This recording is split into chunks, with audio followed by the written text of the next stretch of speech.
Yes, we've got a new WWE champion. His name is CM Punk. Kenny Omega is the new AEW champion. It's Wrestling Uncensored time. Let's do it.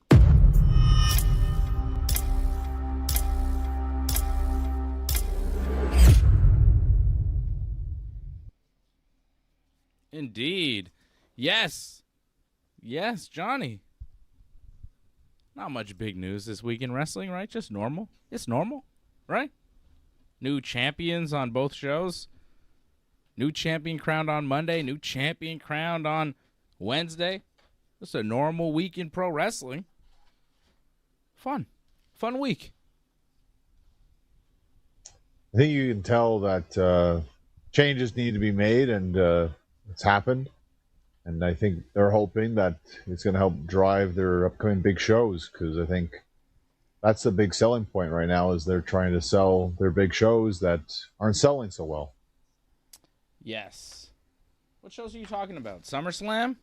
SummerSlam, I'm seeing, is not doing so well as far as ticket sales. I got a promo code in my email tonight from Club WWE telling me if I use the promo code Club WWE, I can get 30% off tickets for Saturday night's main event at Madison Square Garden next week. So that's not sold out, and they're selling tickets at a discount. And with AEW All In, apparently they're 50% off tickets now. So All In London. And you can tell the main event has changed there too, so they're obviously trying to push that as well. That's interesting. I wonder, do you think AEW made the move to put the championship on Kenny Omega? They did it this week on Dynamite. Mm-hmm. A lot of people thought that it would be the match at Redemption in Montreal, which is in Canada, if you didn't know. We thought that that would be the match here, which is where we live, by the way, for AEW Redemption, a pay-per-view coming up in 3 weeks? They got 2 more weeks of TV before this thing. And they've already announced the main event for their next pay-per-view afterwards. So it's weird where you're saying it's Omega versus Ospreay, and you still have another pay-per-view to do. Right. Which makes you wonder, what will they do for AEW Redemption? Which, as I mentioned, they have 2 more weeks of TV to figure that out.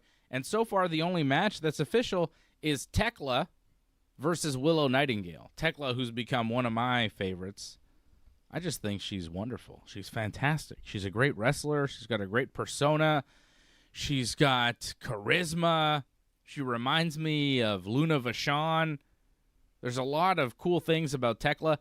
You know, I did a little research on Tekla today because I was talking to my brother about Tekla and how I like her and she's cool. And then I was like, where's she from? He's like, where's she from? I'm like, I think Germany or something. And I looked it up. She's from Austria. And did you know her real name is Tekla? That's her first name, Tekla. It's not like a gimmick name. That's cool. That's cool. You didn't know that. So you learned something on Wrestling Uncensored. Things you never knew about pro wrestling. Like AEW Women's Champion Tekla, her first name is actually Tekla. Thekla. And she is defending her championship against Willow Nightingale at AEW Redemption. And that's the only match they have official. Have they announced Tekla versus Mercedes Moné for All In? No. No, but you saw they had a confrontation this week on Dynamite. Confrontation doesn't mean the match is official. I mean, you kind of have to have the confrontation. You know? Yeah, well, MJF had the confrontation with Ospreay, right? Yeah. Exactly. You got to kind of tease the audience either way, which I appreciate. Right? I mean, we only have that match. And they have announced that this is confirmed it's going to happen. And I talked to Jacques himself that the Rougeau brothers are going to be honored at AEW Redemption at the Bell Center. Cool. You talked to Jacques Rougeau? I did. Wow. He called me up and we talked about it. I told him congratulations for this to happen. And he's really excited about it. Yeah, he's honored for it. This is a Wrestling Uncensored exclusive. I mean, we knew that Jacques Rougeau would be there, but Johnny has spoken to the man himself, the legendary Mountie, Jacques Rougeau, one half of the Rougeau brothers, and he and his brother Raymond will both be honored at AEW Redemption? Yeah, I think there's going to be some sort of video, like montage, kind of tribute kind of thing that's going to happen. Nice. Probably show a lot of highlights when they used to wrestle here. And I think it's great for the Rougeau brothers they get that because, sadly, haven't been put into the Hall of Fame for WWE and may never get that. So it's great that they're finally going to get honored at the Bell Center. I don't know if that's ever really happened. So I think that's great that it's well deserved for them. They definitely both earned that without question. Yeah, I agree. I was a big fan. I was a big fan of, the Rougeau brothers were a little bit before my time. I was more a fan of the Quebecers. I understand that, yeah. They were good too. But I was also a big fan of Ray Rougeau because Ray, to me, was like the voice of wrestling in a way because WWF on RDS back in the day, in French, he would do the play-by-play, and he was great. I would listen to Ray Rougeau all the time. So growing up, to me, Ray was always more the commentary guy on RDS. And then I think when they do house shows, he would do the ring intros and stuff in French. And Jacques was, the Mountie and one half of the Quebecers, who I loved. I loved the Quebecers. I mean, as a kid growing up in Montreal, you have a tag team in the WWF called the Quebecers. I know they're supposed to be heels, but I didn't care. They were the Quebecers. They were just there to represent us, which was great. So I love them. If you didn't love the Quebecers and you were a Montreal guy or a Quebec guy, what's wrong with you? Did you love the Quebecers? PCO and Jacques? Pierre-Carl Ouellet? Well, different for me because they helped train me, right, when I first started in wrestling. So it's a different personal level for me in terms of course, I like them. No, but when they were wrestling, you didn't know them as the Quebecers. Were you a fan as a kid? I always thought they were super impressive, though, because, even then, they were huge. There was a lot of big guys in WWF at that time, and they kept up with that as well. Carl was a huge guy. He was 24 at the time, but he was big. Yeah. And Jacques was always in great shape, I thought. I don't know where Carl is, PCO, but I would love to see him honored at the AEW show, too. That would be great, but yeah, I believe Carl's doing a lot of different things right now. I think I'm supposed to see him on a show in September. I think we're also going to be on the same show together, so maybe we'll talk about it sometime. Nice. Well, that's great that the Rougeaus will be honored. It's great that we got Willow and Tekla, but what else are they doing? And do you think that the switcheroo that they did here with MJF and Kenny on Dynamite this week, where they put the title on Kenny instead of MJF, do you think that that was a reaction possibly to slow ticket sales for All In, that they thought, this MJF Ospreay thing isn't really selling, let's switch it to Kenny and see if we get a boost? And do you think they would? Is Kenny a bigger draw in London than MJF? They have done the MJF Ospreay match in London before, so maybe they wanted to give them a fresher match. I wonder. I think that played a huge part in it. I think that they're thinking that the fans there are more about they want the cool match. And that's a cooler match because, like you said, MJF, Ospreay, it's a good match, but they saw it last year. And now they'll get Ospreay and Kenny. That's kind of a match that for a lot of people, that may have been one of the greatest matches AEW ever had at Forbidden Door a couple of years ago. So yeah. I think for a lot of people that should be on an All In. I think a lot of fans there think that they should get it, and now they're getting it. So I think, and then if you saw this week, apparently they sold thousands of tickets already. So I feel like it's already working. Well, I'm excited for Kenny as a world champion. I love Kenny Omega. I thought the match with MJF was fantastic. I guess we're starting with AEW and going to get to WWE. We kind of pulled a switcheroo here on Wrestling Uncensored. If you're a regular viewer or watcher or listener, viewer or watcher, viewer or listener, you'll know that we usually start with podcasts.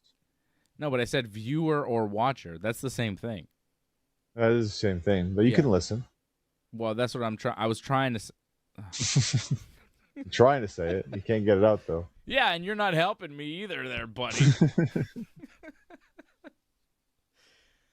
Well, anyways, you know that we do WWE usually first, but somehow AEW has started the show. And you know what? I think it's because we have a lot of viewers and listeners I got it right that time, in Montreal, and we are in Montreal, and we got tickets to Redemption, and we're kind of wondering ourselves, like, what's the deal with Redemption? What are they going to do with Redemption? Like, is Kenny going to wrestle? Is he going to defend the title? Because they're already advertising Ospreay Kenny for All In, so is Kenny just in some sort of other match? I expect Kenny to be there on a pay-per-view in Canada. I expected a lot of Canadian stars to be there, be booked in a major way, but so far, I haven't seen anything. We haven't seen anything at all. There's one match and a promise of the Rougeaus, which is cool, but I need to know more. I'm interested. And a lot of people are asking me, what does this mean? Who's going to wrestle? What's the pay-per-view? What are they going to do? And I don't have answers. I have no idea. I'm hoping Kenny wrestles. You could guess that him and MJF in a rematch is a possibility for Redemption. I don't know who else Kenny would be starting a feud with so quickly to turn around and have another match with at the pay-per-view, unless he's wrestling some sort of tag match with some of his friends against some other guys. But who? Him and the Bucks against who?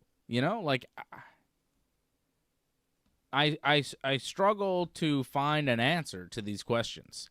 It seemed simple a couple weeks ago when we said, well, it'll be Kenny and MJF at Redemption. They're just going to announce it, and when they do, they will. But then they jumped the gun. So now they have a pay-per-view with no main event and no other matches booked either. Like, are Edge and Christian on this show? Is Will Ospreay on this show? Is MJF on this show? Is Swerve Strickland on this show? Who's on this show?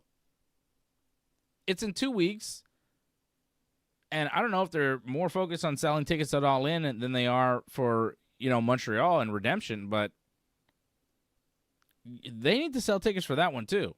This is not a sold-out building. There are a lot of tickets still available for that one. A lot. And, if you start announcing some matches, you might have a shot at selling some of those tickets. But we're 2 weeks out, and they've announced one match between two wrestlers that, unless you're a hardcore AEW fan, you've never heard of in your life. Never, ever, ever. People that aren't hardcore wrestling fans have probably heard of the Young Bucks. They probably heard of Kenny Omega. Maybe. They maybe have heard of MJF and Will Ospreay. They might be willing to check it out. They've never heard of Willow Nightingale or Tekla. They haven't. So start announcing some matches. Give us a little bit, because you're not selling tickets. And I'd like to be in a full building on July 26th for Redemption.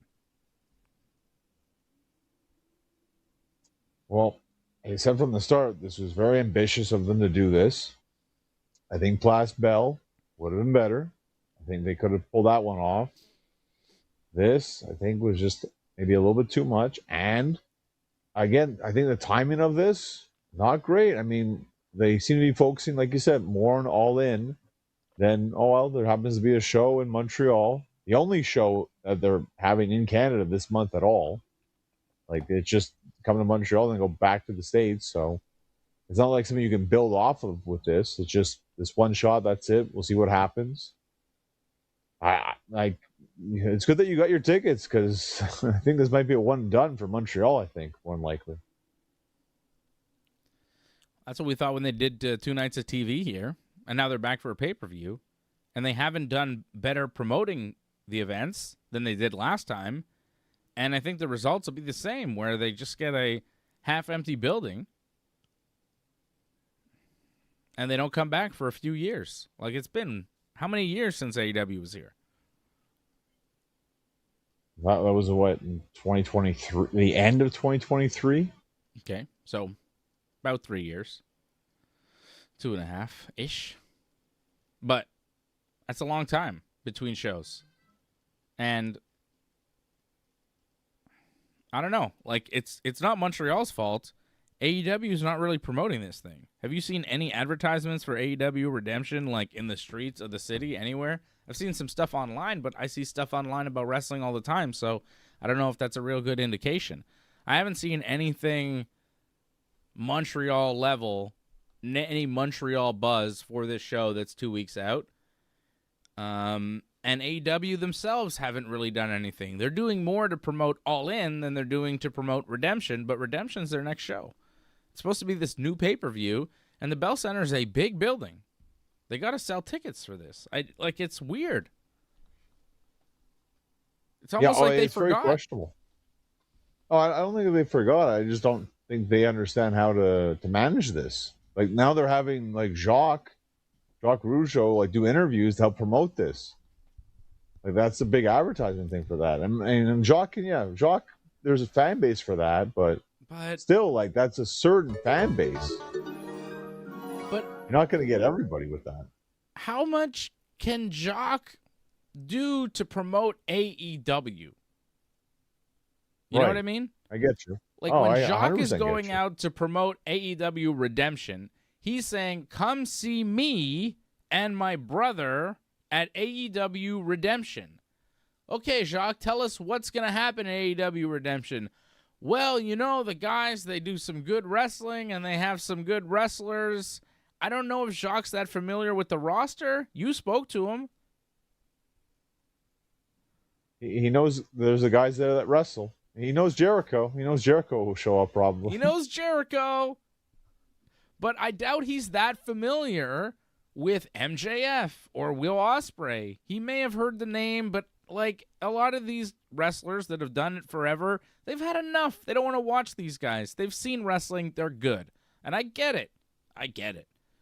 But when you're sent out to promote a product, it's good to have some product knowledge. And I just don't think Jacques is the guy to be promoting Redemption because he's not promoting AEW or Redemption or giving you a reason to tune in.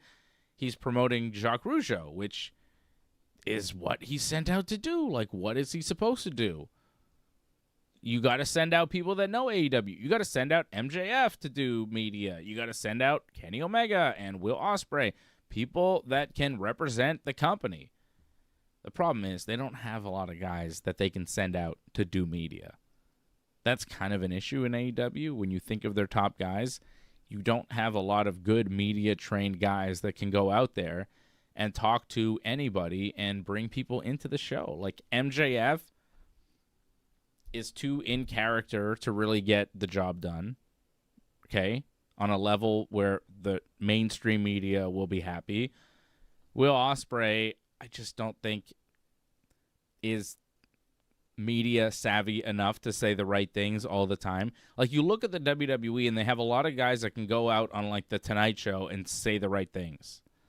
You got like a Roman Reigns and a Cody Rhodes, and they had John Cena, and they have these like squeaky clean image guys that they can go out and send to do promotion for the company. AEW doesn't really have that guy. They have Chris Jericho, who they send out because he's media trained. He knows how to do the thing. He knows how to say the right things and play the game. But a lot of these younger talents in AEW aren't really accustomed to doing it. Like MJF, I would say, is the best at it. I've seen him do media, but he's always in that MJF character where he's degrading the person he's with and he's mean, and it's just like it doesn't always work. Like Cody Rhodes can just drop the thing and just tell you about why WWE is special, and John Cena's really good at that too. And even Roman Reigns to a certain extent is good at that. But AEW doesn't have that guy. They just don't on their roster. Swerve isn't really that guy. Hangman is not that guy. They don't have a good representative. MJF is really the closest thing they have as like a guy you can send out and do media. And even then, he's so in gimmick. Like I said, it's tough. So. Well, they have people on the roster. It's just you're talking about homegrown talent. Like they could have Edge do it. Edge could easily do it. Yeah, Edge could do it. Edge could come out and be doing media. He should be doing it. I don't know why he's not. Where's Bryan Danielson? He's great. Why? He would be another name I would mention too. Like they have guys, Bobby Lashley. Like there are guys that could do media. Edge would be good because he's like a known wrestler that everybody knows, and he could talk to you about why AEW is the place to watch, and he could say that he's wrestling there with Christian. Everybody knows Edge and Christian. They would be good to send out. AEW needs to get that ball rolling. It's more about the originals that you're pretty much referring. Like there aren't too many of those, I would say, that are media savvy. Right. Darby's not too bad though. I've seen Darby sometimes. He's a little weird. Yeah, but that's who he is. Like, I mean, that's what. Yeah, I know, but that's not like Cody Rhodes' presentation, you know. And like John Moxley, I heard John Moxley did some sort of interview on like a breakfast TV show, you know, one of those local breakfast shows, and he talked about the proper way to gouge a man's eye out with your finger. Right. Yeah, I wouldn't use him. Mick Foley would be fantastic, I think. Yeah, Foley's great. That's a reason to have him under contract. And it was nice that we got to see him this week on Dynamite. Like, nice little. He just shows up randomly. That's okay. What's he doing? Well, you didn't see he interviewed like the Don Callis family this week. Why? Because he was around. He was in Florida, and they were in Florida, so. Cool. Use them. I like that idea of like, hey, he's around, use him. Mm-hmm.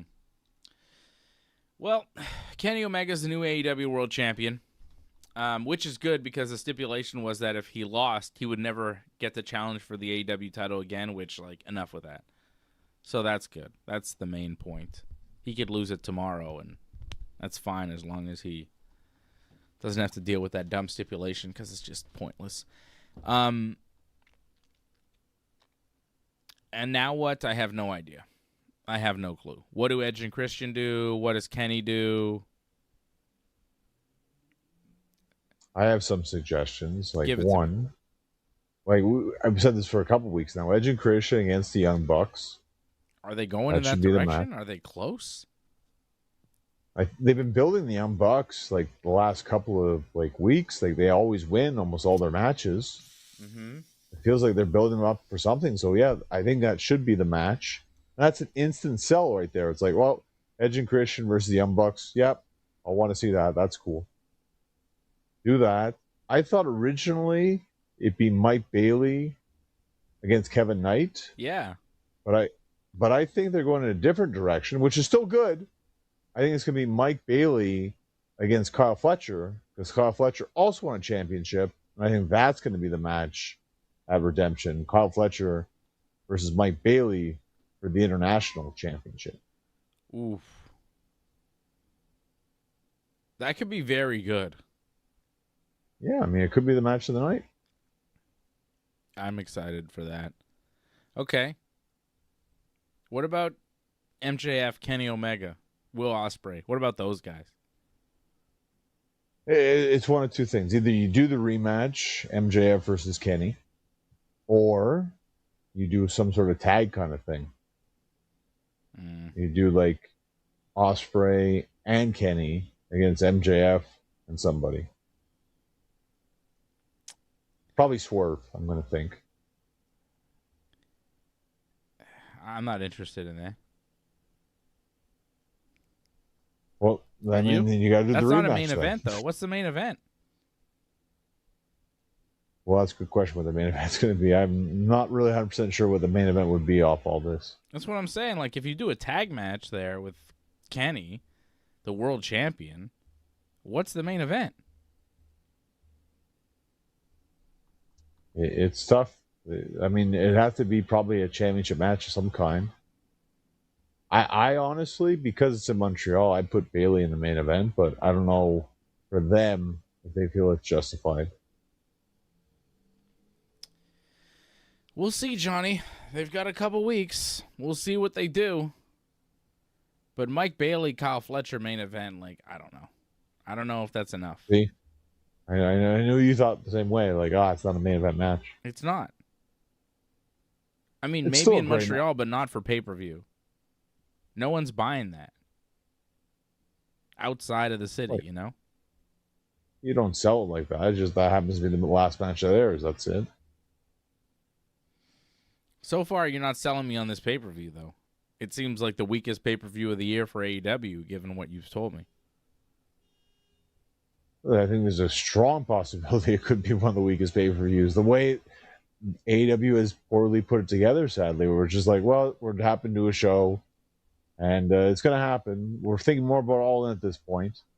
Honestly, like, why have a pay-per-view after you have the Forbidden Door, Owen Hart tournament winners? Yeah. All done. Like, there shouldn't be a pay-per-view in between Forbidden Door and All In. This shouldn't exist. Ray Cruz, member of the team over at join.ringsidereport.net, says Kenny with Hangman versus MJF and Swerve. I mean, if Hangman returns in the next couple weeks and we see Kenny and Hangman in a tag team, I would be happy with that. That would be fun. The return of Hangman. Yeah, I thought maybe they'd save Hangman for All In. I thought Hangman would come back and fight Swerve at All In, but I mean, if you want to do it in Montreal, by all means. I would love to see Hangman. He's also saying Kenny with Ospreay versus MJF and Swerve. Like, that doesn't feel as exciting. You know?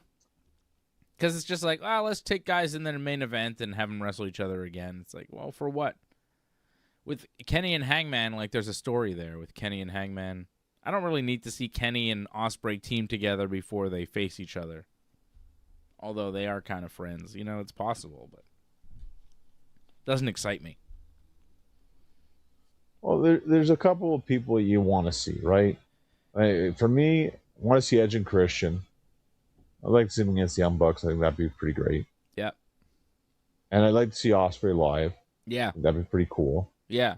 MJF, too. I want to see MJF, Ospreay, Edge and Christian, Young Bucks, Kenny, Swerve. I want to see all the stars of AEW. It's a pay-per-view. Yeah, but I can understand if we don't get MJF. I mean, if he's hurt, we just don't get him. I mean, it happened last time, too. Yeah, which sucks. So. We didn't get him last time they came here. I want to see MJF. I want to see Big Hebrew. Come on. He wrestles a tough style. It's going to happen. You know, it catches up to eventually. It looks like it caught up to him. Well, I hope we see MJF. I don't need to see John Moxley, but MJF would be real cool. I think you get John Moxley. Yeah. Whatever. That's fine. Who's he going to wrestle? Some nobody? You know, the way it's going, it feels like it's going to be Moxley and Ospreay against someone because they've always been teaming together, right? Yeah. I'm over the whole Moxley with Ospreay thing. I don't care. I don't care at all. That whole you don't alliance. like him, like all the philosophies spouting at him all every week, like. Yeah. It's goofy. It's goofy. I don't buy it. I don't believe him. He's just, I don't know. It's nonsense talk. I have to say, though, I haven't been too impressed by Ospreay. Like, some of his promos or just the way he's been talking lately, like, he doesn't come across as, like, the strongest talker in AEW. No.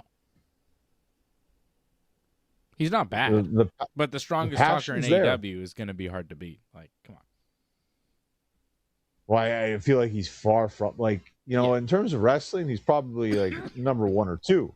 But when it comes to talking, like, I feel like he's probably not even top 5. Like, he's way below in terms of that, which is, like, I know they're trying to push him like crazy right now to be that talker, but it ain't happening. What's up, Give Angelo? it to me. Top 5 talkers in AEW, according to Johnny North. You brought it up. Give it to me. Well, I think number 1, I think it's pretty obvious who number 1 is. MJF. Yeah, that's no question. And maybe you'll agree, disagree, but I would put. This is your list. Okay, well, Edge and Christian, that's 2 and 3. I'm not sure which one though, Edge or Christian. It depends, given the time and all that. When Christian was on like his run before with the whole father stuff, that was pretty great. He's kind of stopped that now, but he's still great. Yeah. So that's why it's tough to say. But they're still very good. But they're 2 and 3. I'd say Christian 2, Edge 3. No, Christian over Edge. Yeah, but lately though, I feel like it's been more Edge. Okay. So that's it. I mean, sometimes can be Christian, but sometimes it's Edge. So okay. Just Edge and Christian 2 and 3. I know you're not big on him, but I really think Swerve number 4. I'd put him on the top 5 for sure. He's excellent. Okay. Of course, you think I'm not big on Swerve? I love Swerve. Well, he said he wasn't media savvy, so I thought maybe he just didn't like things he says or something. You know, he just doesn't always say the right things in interviews. You know, he says things about AEW that he maybe shouldn't say as an employee in public. I think that's more of an experience factor on that one, though. Well, that's it. Yeah. But he's just not a great representative that you can send to all sorts of media to tell them about AEW. That's all I'm saying. Makes sense. I'm a fan of his work. I just think, you know, he needs experience representing himself. But yeah, he's 4, and Jericho would be 5. Mm-hmm. Good list. Good list. No mention of Tekla? No women on your list, John. I mean, I know Toni Storm isn't around right now, but... Yeah, that's what hurts it, really. I mean, Toni Storm would be up there easily, but I'd put Tekla on she's not around. Tekla over Jericho right now.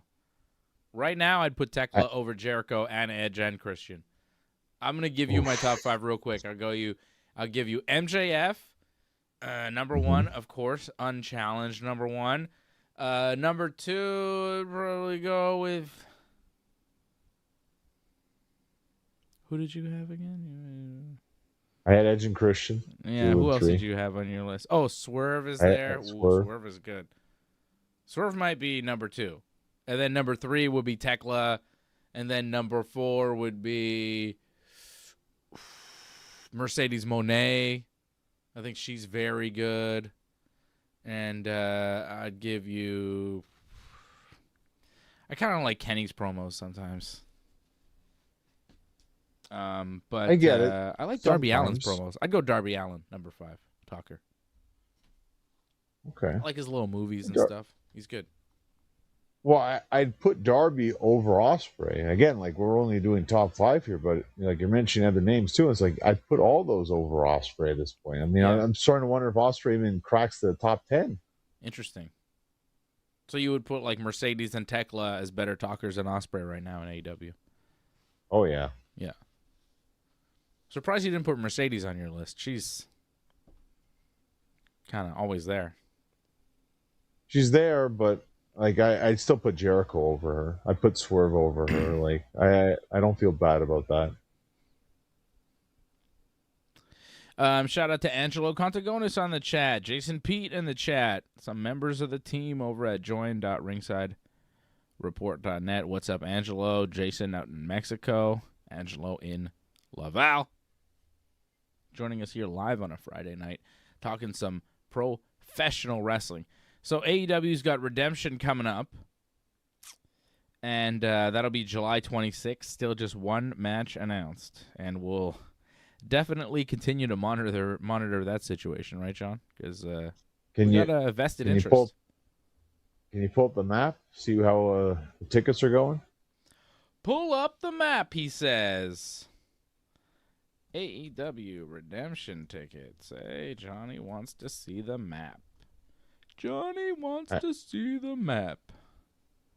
Hang on. I imagine MLB they still in have... front of me. I can't show you MLB. That's illegal. Don't do that. Trying to make. I believe there's an AEW show right after the Twins tonight, is there not? Yeah, after the Twins game, there's an AEW show. Yeah, Brawl at the Ballpark. Yankees up 2-1 right now over the Nationals in Washington. Game was delayed a couple hours because of a rain delay. 7th inning. What do you say? The Go Expos. You jerk. Okay. Let me give it to you, baby. Give it to me, baby. Here we go. There is the map for AEW Redemption. So it appears as though they have not sold anything for the upper bowl. They are not even selling tickets in the upper two bowls. 200 and 300 levels, not even on sale, John. Have you noticed that? They're just selling the lower bowl. So that's about 10,000 around here. Not even. It's about 8,000. 10,000 is if you sell all the way around. I think it's about 8 to 9,000, and they haven't even done that. They're close. Again, last bell would have been better, and they still have like front row tickets left. Wow. No. That's not front row. Well, it's on the floor though. Yeah, there's tickets on the floor. These are on the floor. They're 1, 2, 3, 4, 5, 6 row back. 6, 7 rows back. Row 7, 144. That's actually not bad for a floor ticket. 144 That's bucks. Amazing. Get you on the floor for AEW. 7th row on the floor, but it's kind of over here. The ring's over here. You're looking on an angle. I don't love that view, but you can do it.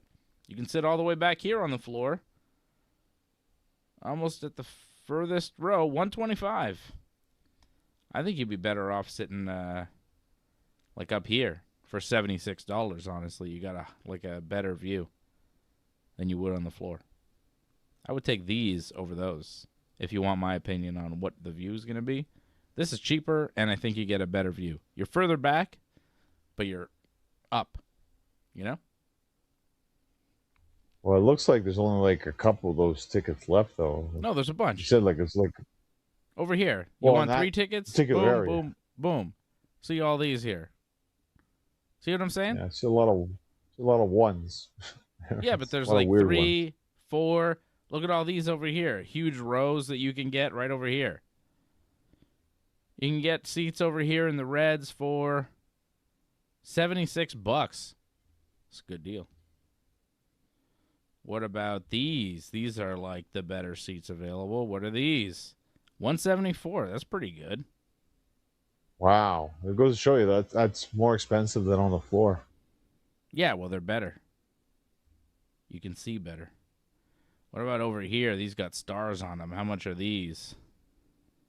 That's probably like a premium package deal, probably, I guess. $626 champion package. Oh, my God. I guess Tekla does her... I'm sitting around here. This is all sold out. People want these seats. We get the Tekla special, I guess. Tekla special, baby. What does that mean? I got excited about it, and I didn't know what you were talking about. You didn't hear her commentary this week? No. Talking about how she made like 10 grand, and she had a stripper on her lap. Oh, yeah, she's crazy. That's what I'm saying. She's nuts. So these are the tickets available, a bunch of them here. I think they're just selling in the lower bowl because if you think, well, how come they have tickets available here and nothing up here? Are these all sold out up here? No, they're not. They're not sold out in the 200 and 300 level. They just haven't sold any. So these will be tarped off, and they'll only have stuff in the lower bowl, which is really bad for the Bell Center. It's going to feel empty for a pay-per-view. What's the cheapest ticket? I think it's like $53 or something. Still $53. Wow. $53. How do you get where are those? Let's see. $53 tickets. Up here. Oh, there's a decent amount. Yeah, all these all these over here. See the dark blues? Those are $53 tickets. 53. There's quite a few left.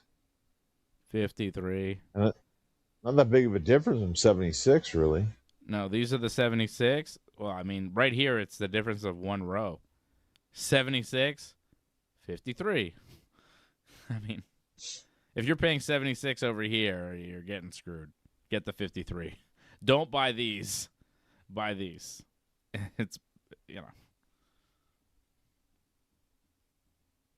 So that's the... Yeah, Ryan, I don't know if this will reach 10,000. I think they had like 7,000 the last time. Yeah. They were here. I don't know if it'll be 10. It doesn't look like they're set up to get 10. It looks like they're set up to get maybe 8. That's fingers crossed, I think, at this point. They got to start announcing some matches. I think that's the Yeah. problem. They really do. I mean, what do you expect from people that don't know what they're getting? Well, they think, oh, it's a pay-per-view. Well, they'll just show up for that.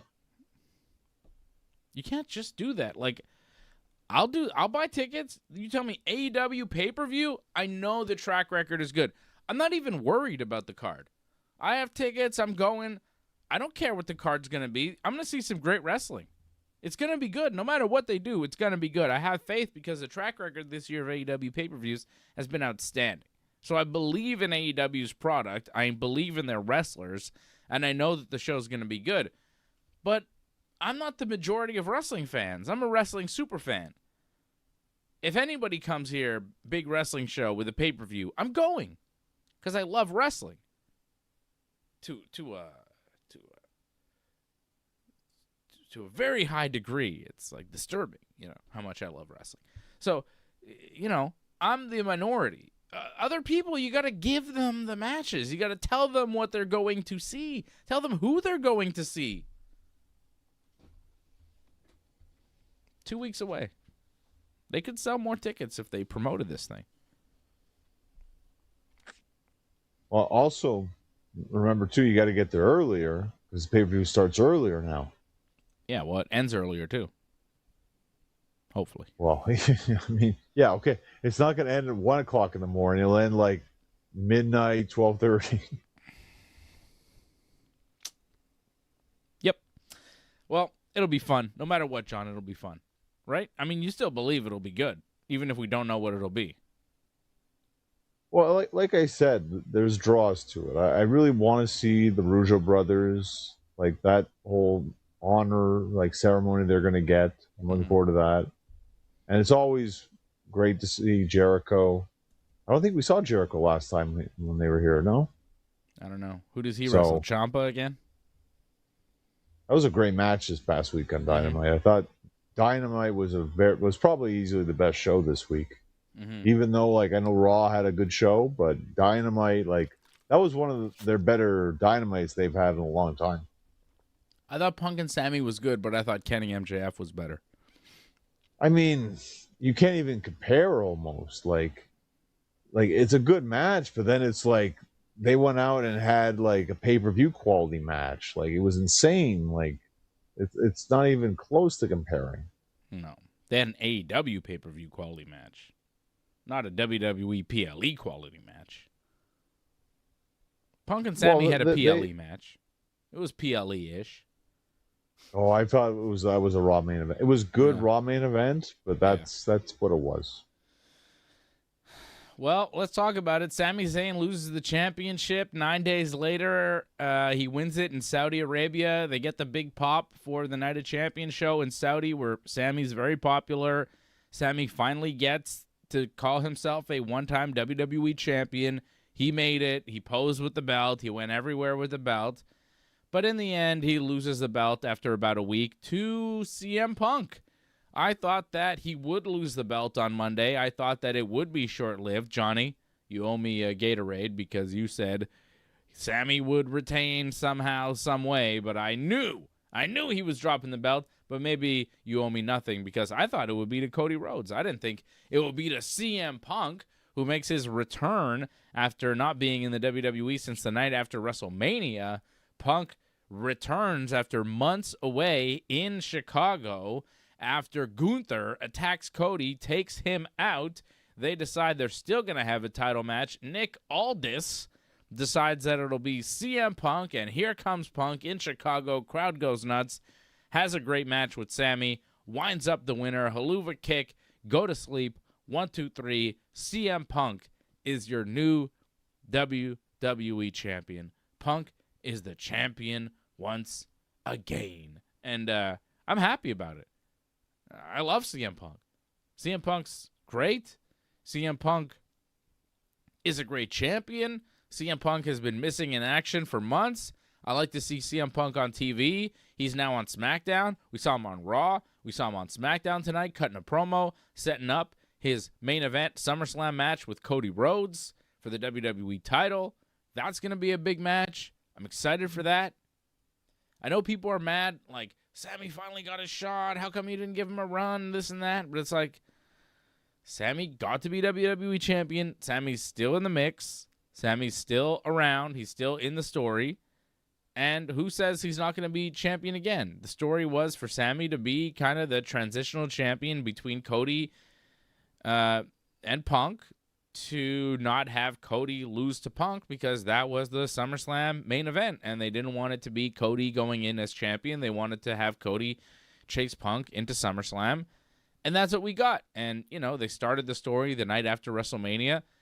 They continued it here tonight on SmackDown, and they'll finish the story, see what I did there, at SummerSlam when they have that match with Cody Rhodes and CM Punk. So I like it, because in the end we get Cody and Punk, and, you know, no disrespect to Sami, but Sami and Punk, Sami and Cody, it's not really a SummerSlam, you know, second biggest show of the year main event. Cody and Punk is like a blockbuster main event. These are two WrestleMania main eventers who had WrestleMania main events, you know, main evented night 1, main evented night 2, and now, you know, against different opponents, and now they face each other on a main event of SummerSlam, probably the main event of night 2, I'm guessing. I don't know what I guess Roman and Seth could possibly main event night 2, but I feel like that's night 1. And Cody and Punk are night 2 for SummerSlam. I think that's the real main event. I think that's the big main event. And you have two of the biggest stars in the world of professional wrestling going one-on-one. That's massive for the biggest prize in the game, the WWE Championship. So, you know, people are mad for Sami and sad for Sami or whatever, but you can't deny, you know, where these guys are at in their careers. And Punk is at a certain level, Cody's at a certain level, and Sami's not really seen by the WWE to be at that level. Man, was Punk ever in shape. Jacked to the gills. Looked like he's been bodybuilding since he's been off. Looks great. Incredible shape. I don't think Punk's ever been in better shape than he is in right now, as far as his, like, the way he looks, muscle-wise, the musculature. Very impressive. So I'm happy. Oh, shoulder. Good to see him back. He's got the shoulder structure down pretty good, and the tan is definitely on fire right now. I think he's got to keep that going. And you're going to see, though, and this is what happens with being on the road, and if you're going to be there every week, it's going to be wear and tear on that physique, so it's going to be tough to maintain that. Hopefully he can, but wait and see on that one. I mean, it's great that he can come back right away. Boom, he's in great shape. I still question a bit his cardio, but I think that's always been questioned a little bit.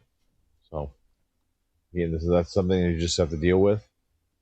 But I really thought, in terms of like the story, it was kind of ridiculous that Punk can just walk in there after Cody last week earned the title shot, became the number one contender.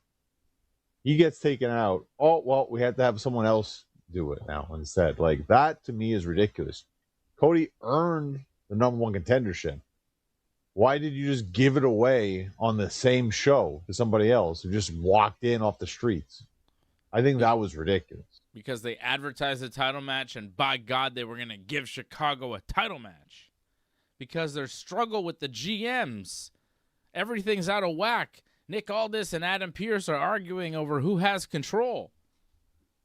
Because the general manager situation is in turmoil, John. As we saw tonight on SmackDown, where Gunther was mad for the very reason you described. Why is CM Punk getting a title shot? Why is Cody Rhodes getting the immediate rematch here at SummerSlam? What about me? I'm Gunther. Gunther was very mad at Nick Aldis. Nick Aldis, who says he's been reinstated now as SmackDown general manager after previous problems with Gunther. Nick Aldis says, okay, Gunther, I'll tell you what, I'll give you a match against Punk, but it'll be a tag team match, playa, and you'll have to team up with Sami Zayn to take on Punk and Cody Rhodes next week at Saturday night's main event. And Gunther didn't like that too much. Gunther was mad. Gunther attacks Nick Aldis and then chokes him out, and then referees and the producers are showing up, and then they pull Gunther off, and then Gunther's like, all right. And then he goes and he chokes him again, and then they pull Gunther off, and he's like, all right. And then he goes and he chokes him again, and then Cody Rhodes starts to run out, and then the show ended before Cody even got to the ring. I think they screwed that up. Yeah. They weren't supposed to show that part. Were they not supposed to show that part, or was the show supposed to end, like, was Cody supposed to come out earlier? No, I think that Cody coming out was for the fans, make the save and all that, to send the fans home happy. But I think we were just supposed to see, Gunther choke him out and that's it. But they dragged it for so long. Yeah. That Cody came out, and it just ends awkwardly like that now. It was a very awkward ending because Cody's just like, Cody's music hits, he starts running, and you're like, oh, what's going to happen? And then Netflix goes, doo-doom, and you're like, what? It's over? I guess on USA Network it cut off too. I wonder when it cut off on USA Network. I wouldn't be surprised if it was the same or maybe even a bit earlier. And that's stupid. But we've seen that before, though, where they just kind of let it run a little bit too long, or they get the timing off a little bit. It happens. Like, it's not a big deal. Like, the gist of it was that Gunther laid out Nick Aldis. Yeah. And more than likely, that's the match of SummerSlam. Gunther Aldis. Yeah. Which, why? Well, and this, to me, is kind of ridiculous. Like, fine. Like, Punk's the champion. I think it's kind of ridiculous how it all happened. But why can't it be a four-way at SummerSlam? Why can't it be Gunther, Sami, Cody? Like, they all have a legitimate claim for a title shot. Why does only Cody get the title shot? I feel like a lot of this is ridiculous. Well, because Cody more than was number one contender. Right, but Sami was the champion. Never got a rematch for it. But he lost it. He lost it fair and square. Cody earned himself a title shot. So Sami lost fair and square. He's out of the picture. Why does Gunther get a title shot? Gunther's always been around, and Gunther wasn't pinned in that three-way. He was still in it and didn't win. He got a title shot in that match, didn't win. He's out of the picture.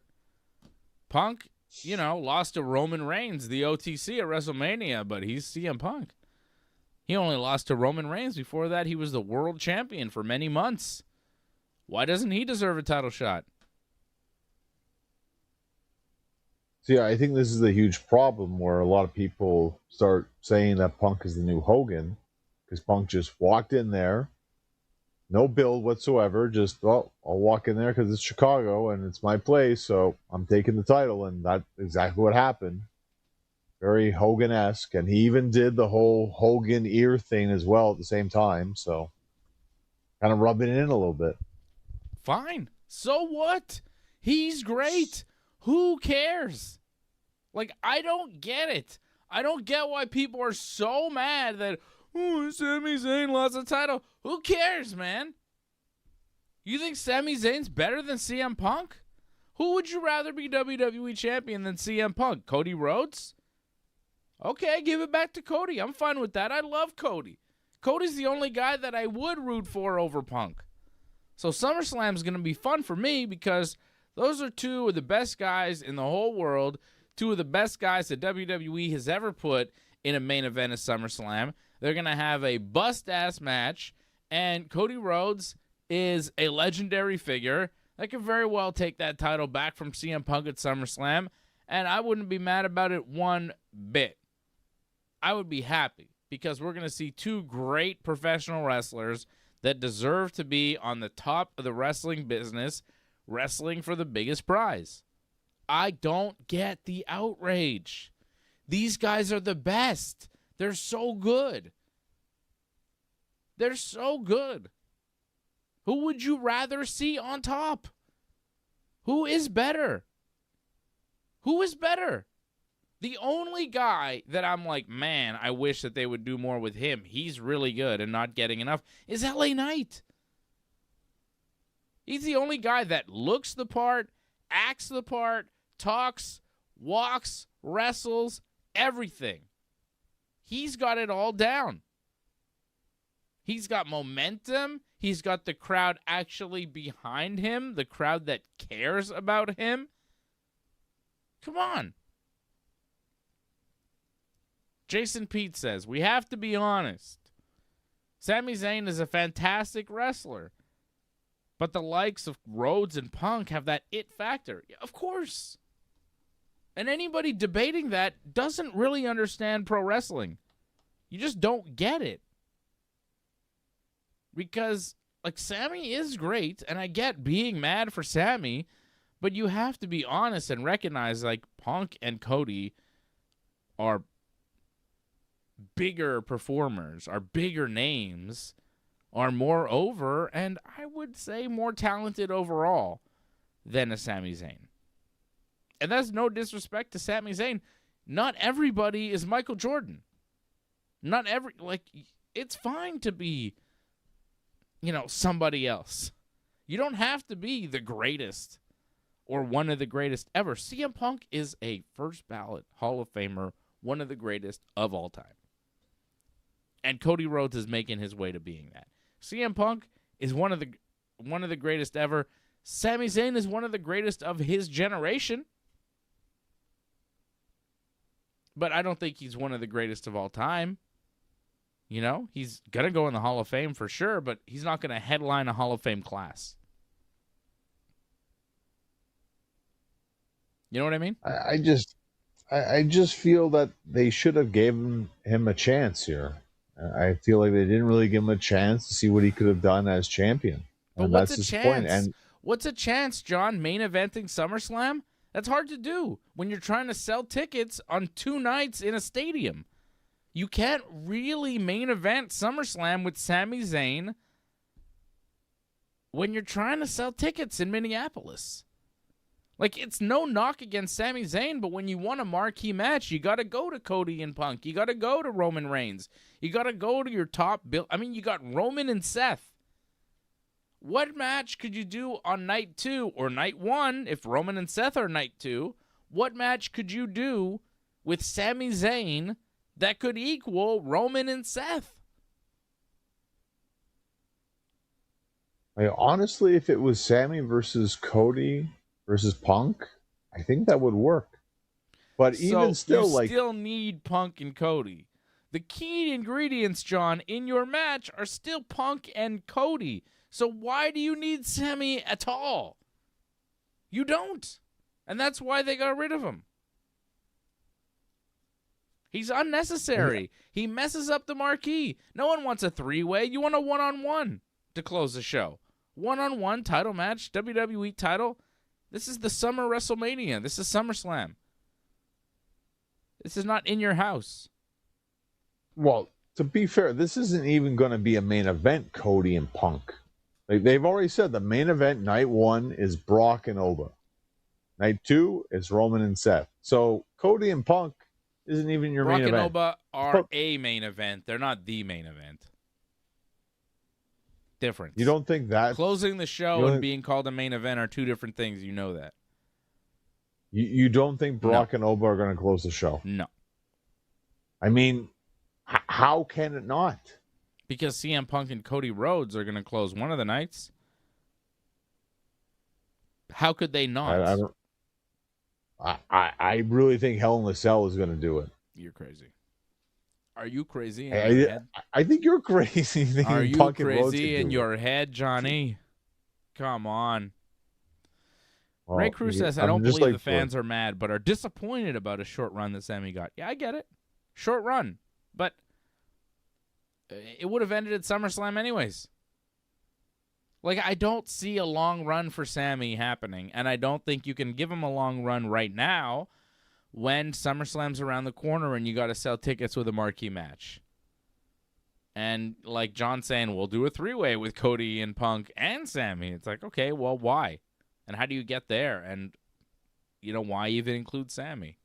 I think the bigger match is Cody Punk one-on-one. Settle it. Sami muddies the waters. You don't need him.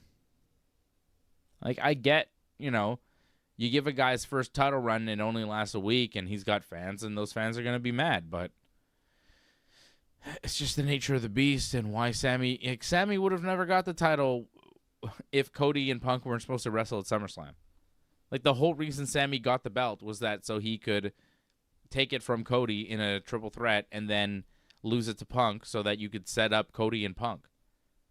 So you're mad that Sami lost the belt in like 9 days, but the only reason he ever got it was to set up this match. So...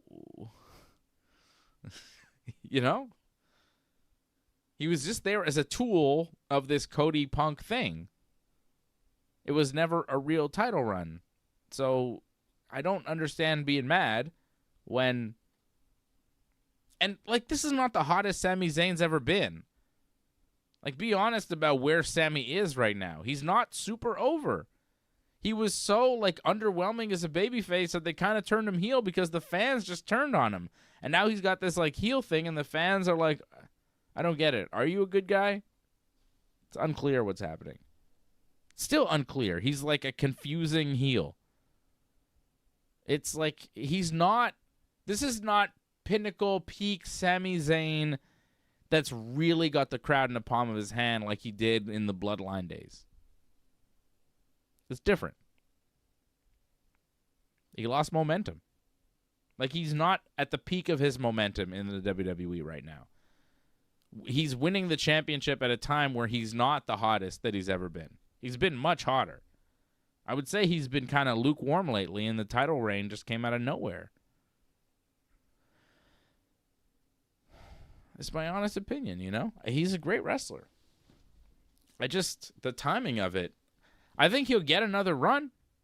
I really hope he gets another run. He deserves another run where, something with the world title, something. I hope he gets something good at WrestleMania this year or next year.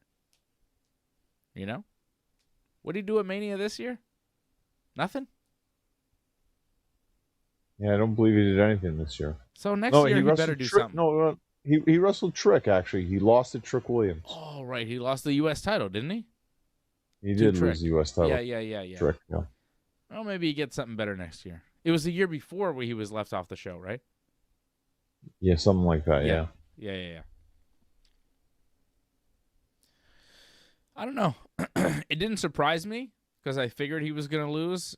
I figured he was going to win it. Like, I predicted this whole thing. So I'm not surprised. I'm just kind of like, yeah, this makes sense. The only thing I didn't predict was Punk coming back and taking the belt from Sami. I thought that Cody would just take it right back. But, like I did say, okay, I think Sami's going to win the title here, and then he did. And then I did say, last week, I think Sami's going to lose the belt Monday, and then he did. Like, it's just kind of what makes sense going into SummerSlam. And what made sense with the Sami Zayn character at the time. Like, he deserved to get a title run. He deserved to have that on his record, on his Wikipedia page. Former WWE champion. And I think he'll be a WWE champion again. But I'm not sure. Is this a Kofi Kingston, Jey Uso type run where you get it once as a tester? Damian Priest type run where you little test? Even those guys got actual runs. Like, Sami didn't really even get that. But is it like one of those things where it's like you get it once and you'll never get it again? Or is it like, this is once and we'll give it back to you at some point, I don't think they have any plans right now to give it back to him, but maybe down the road. We'll see. I get the disappointment, but I'm not disappointed. I just think they could have done more. And I think it'll be very disappointing if he's not on SummerSlam at all. Like, to completely kill his momentum. You were building for him for something. It'd be kind of funny. He threw it all away.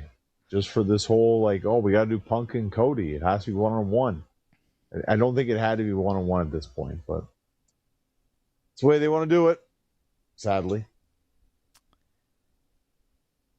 Are you not excited for Punk versus Cody? Not the way it went down. Like, to be honest, like, if it was Cody shouldn't have lost the title if this is where we were doing it in the first place. Like, give Sami the title later on or something. I would have rather that. So, Cody just holds it until SummerSlam where Punk challenges him? And then Punk wins it then. Yeah, I'd be better with that. You would have preferred that than what we got. So you would have preferred Sami never win the belt? I would have preferred it if he would have won the belts at WrestleMania in Saudi Arabia. I think that would have been a better moment for him than to win it and the champions and then lose it so quickly. What if he never wins the belt at WrestleMania? He never wins the belt again. This was his only run. Are you glad that they gave it to him if his career ends at some point? Say in 5 years he retires, 10 years he retires, and it's like this was, he could say he was a WWE champion. Aren't you glad that he can say he was WWE champion if he never gets it again? Because he did get the moment.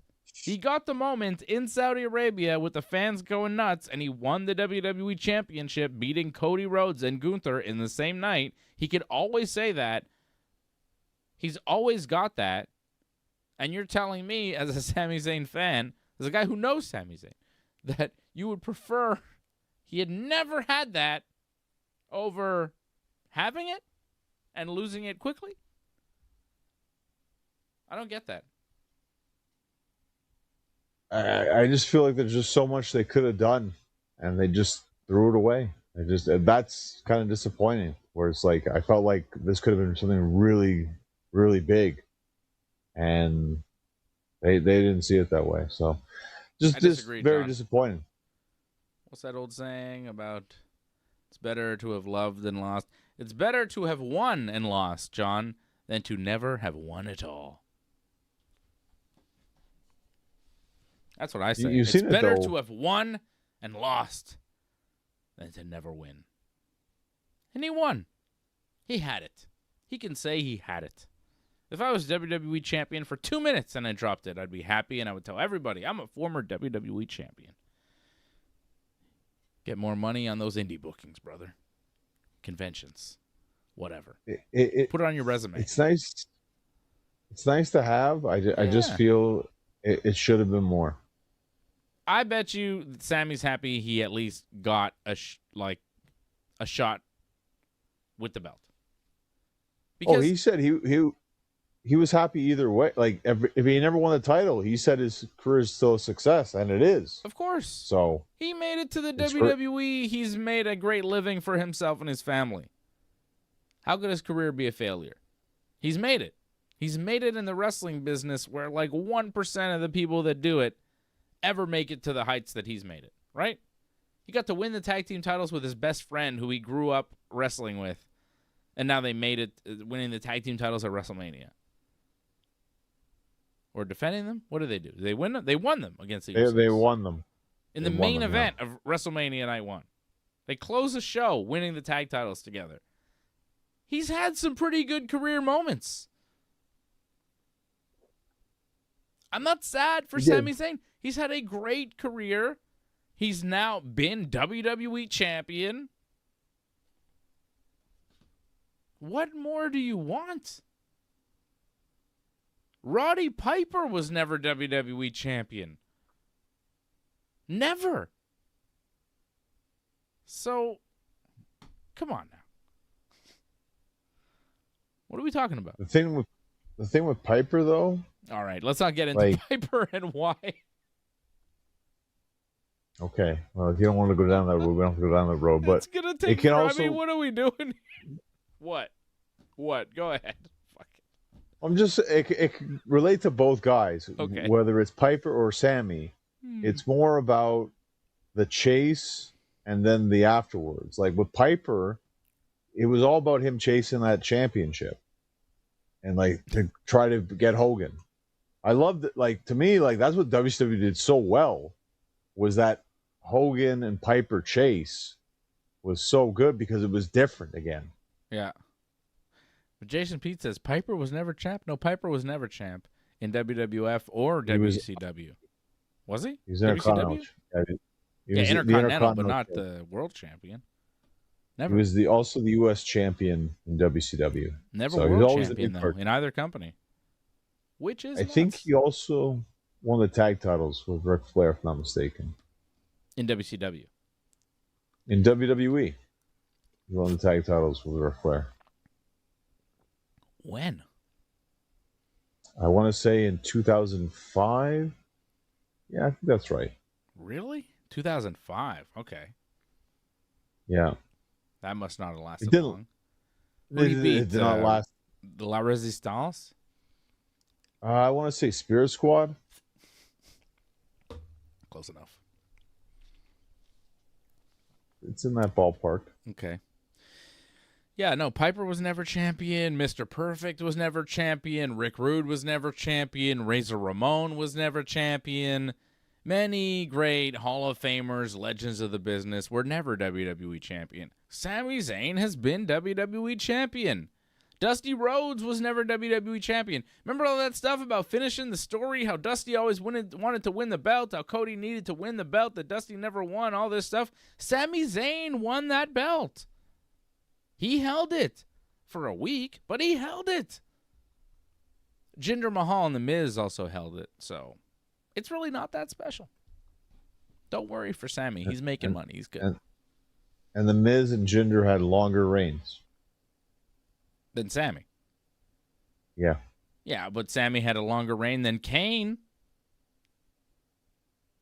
Well, Kane actually won the title a couple of times. So yeah, but the first time it was like 24 hours. Yeah, but like that was pretty like Kane like within a year was champion. Like I wasn't too worried for Kane.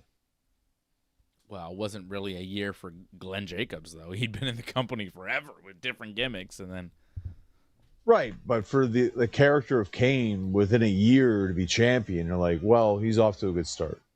Yeah, but then he lost it the next night to Stone Cold. He beat Stone Cold, kind of cheating. Didn't Undertaker hit Stone Cold with the chair? It was a first blood match. Yeah, and Undertaker hit him with it. Sure. Didn't he? So Kane didn't even cause the first blood on Austin. Austin was bleeding. He loses the first blood match. Next night, Austin beats Kane, takes the belt back on Raw. Stone Cold, my God. Kane beat Austin at like Austin's peak, which was incredible at the time. Yeah. It was kind of like when Undertaker beat Hogan in the early 90s. It was like, what? Hogan lost a match to this Undertaker? To be fair, Hogan had been champion since WrestleMania. WrestleMania to Survivor Series. I mean, that's a decent reign right there. That's Hogan's like fourth. He never lost anything, is what I'm saying. And when Taker beat him, it was shocking. People didn't expect it to be Taker. And that kind of hurt Taker a bit too, because like, Hogan sold it like he hurt him. So you didn't see Taker as champion for a while after that, sadly. Yeah. Well, that's good Hogan brother stuff. Gotta love Hogan. We'll talk about Hogan when we talk about the Dark Side of the Ring, brother. We watched the Dark Side.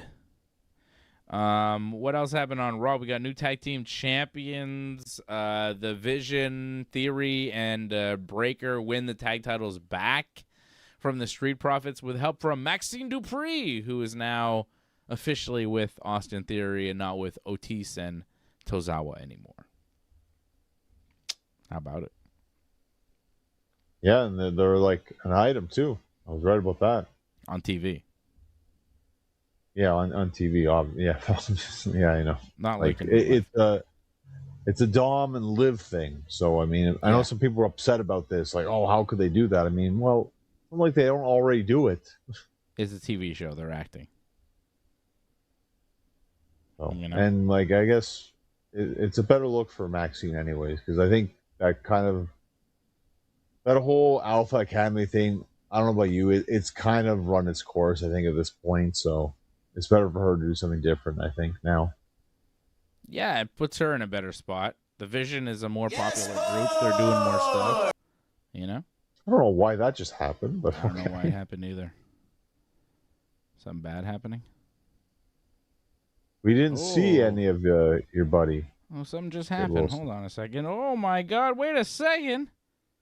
Wait a damn minute here. Oh! They're brawling the park. Chisholm Jr. Yanks were up 2-1, then down 3-2. Then Jazz Chisholm Jr. in the top of the 9th inning, 2-run home run puts the Yankees up 4-3. Oh, the game's not over, though. Let's go Yankees. I think Didn't that's the Red what the Sox yes boy was win? for. It was for the Jazz Chisholm home run. Yes, boy. Give me another yes, boy. Yes, boy. Ooh. Didn't the Red Sox already win, though? Huh? I think the Red Sox already won. Now we're third in the division. So the Red Sox won? Coming back. Yeah, the Red Sox won. That's I know you were crazy. complaining about them not showing up to the game, but they showed up to the game and they won the game. Well, they showed up. They had like plane issues, weather issues. They were stuck in Chicago, and they couldn't get to New York for the game against the Mets till like 5 o'clock, and the game was at 7. It's crazy, and they still won. Good for them. They are third in the division, still 4 games under 500, and 11 games back of the lead. And let's see, what about the wild card? The Red Sox are only a game and a half back of the last wild card spot, which is crazy because they've been huge. terrible, and they could make the playoffs. Wow. Playoff race in both leagues is wide open for those last wild card spots. Well, and the Blue Jays aren't far behind either. They're half a game back or something like that, right? Or a game back? Of the Red Sox. Right. Yeah. I don't know. I've kind of lost track of what the Blue Jays and Red Sox are doing because I'm more focused on what the Rays are doing. Because the Blue Jays and Red Sox are so far behind the Yankees right now that they're just like, you know, they need to do some catching up for me to be like, uh-oh, what are they up to? You know? Well, come the playoffs, you might have an opponent to worry about, but okay. Yeah, I know. I don't want that. We don't do well against our division. Okay. Let's pick up. Rays won, though, tonight, which is annoying because they keep winning. Yankees cannot gain any ground on the Rays. Yankees just had a 4-game series with the Rays. 1-2, lost 2. Gained no ground. Didn't lose any ground, though, but still gained nothing. So, not ideal. When was the last time the Yankees won a series? I think it's been a while. It has been a while. They've been bad lately. It's been a bad month so far. July is never a good month for the Yankees for some reason. That's Usually when they fall June apart. is bad, but July, yeah, it's kind of end of June, early July. Kind of they stumble into the All-Star break a lot of times. But they're still in second place. They have the top wild card spot. They're 5 games up for the last wild card spot. Like, they're going to make the playoffs, you know? They're going to stay consistent enough to make the playoffs. They're still a good enough team to make the playoffs. Will they win the division? I don't really know. But I think the Yankees are definitely making the playoffs. But I don't know if they're good enough to, go far. I don't think they're good enough to win the whole thing. But I just saw Ohtani got injured, so maybe the Dodgers will fall apart and the Yankees will be good enough to win the whole thing. Judge comes back at the right time. Everybody gets healthy on the Yankees while some Dodgers get some key injuries. Like, if they get some of their players hurt, if Ohtani goes down with an injury and he can't, like, he's out for the season or something terrible like that, like, then things change in baseball, He's that good of a player. We see the Yankees without Judge, like, they're not anywhere close to being the same team. The Dodgers without Ohtani would still be good, but they'd be missing a big piece. Big piece. I hope Shohei's not. I like Shohei. I like baseball too much to dislike Shohei Ohtani. Even though he's a Dodger and I don't like the Dodgers, I like Shohei because he's great. He's a legend of baseball. I think if you like baseball, you gotta like Shohei. He's so good. And he seems like like a gentleman, He plays the game like a gentleman. I like it. Plays with hustle, plays with respect, plays with loyalty.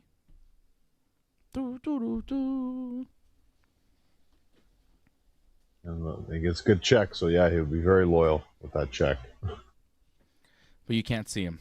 You cannot see him because he's invisible. All right. Anything else? Well, your favorite came back tonight.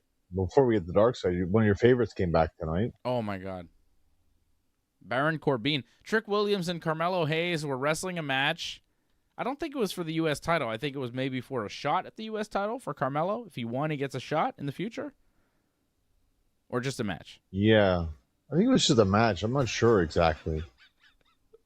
Okay, well, they were there and they were wrestling, and then Baron Corbin came out and beat them both up. Baron Corbin's back in the WWE, and for some reason attacking Trick and Carmelo. It happened. I guess WWE wasn't sure if Trick or Carmelo were heels or baby faces. They decided they were both baby faces, and now Corbin's the heel. Or is he? I don't know if this is really the game-changing moment that they were hoping for, but maybe something good's happened for you here. Speaking of game-changing moments, Austin Wells, home run. Some production from Austin Wells. A solo shot puts the Yankees up 5-3 in the top of the ninth. A little cushion. Some insurance in the ninth. Take the lead and get some more. 2 outs. Nobody on. Austin Wells. Home run. 5-3 Yanks in D.C. Nationals fans that stayed late after the long rain delay don't look happy. They were going into the ninth with a 3-2 lead. Now they're losing 5-3, and they're 3 outs away from an L. Another loss for the Nationals, who have not had a great season. I think they're above 500, the Nationals, though. Yeah, but above 500 in the National League doesn't mean anything. You see, your Red Sox, John, let me give you an example. Your Red Sox are 44-48, which is under 500. 44 wins, 48 losses. But they are a game and a half back of a wild card spot and in third place in the AL East. The Washington Nationals have a 48 win and 46 loss record above 500. They are 3.5 games back of the last wild card spot and fourth place in their Eastern Division in the National League. And the reason for that is the National League is way better than the American League, which, you know, I've talked about. Braves and Phillies are incredible. They're almost as good as the Dodgers and the Brewers. Dodgers and the Brewers are the 2 best teams in that league, though, right now. Dodgers have 61 wins. Brewers have 59. Braves have 54. Phillies have 52. Marlins have 52. You want to talk about the Phillies? Talk about the Marlins at the same time. They have an identical record to the Phillies. The Marlins are hot. The Miami Marlins they have a wild card spot right now.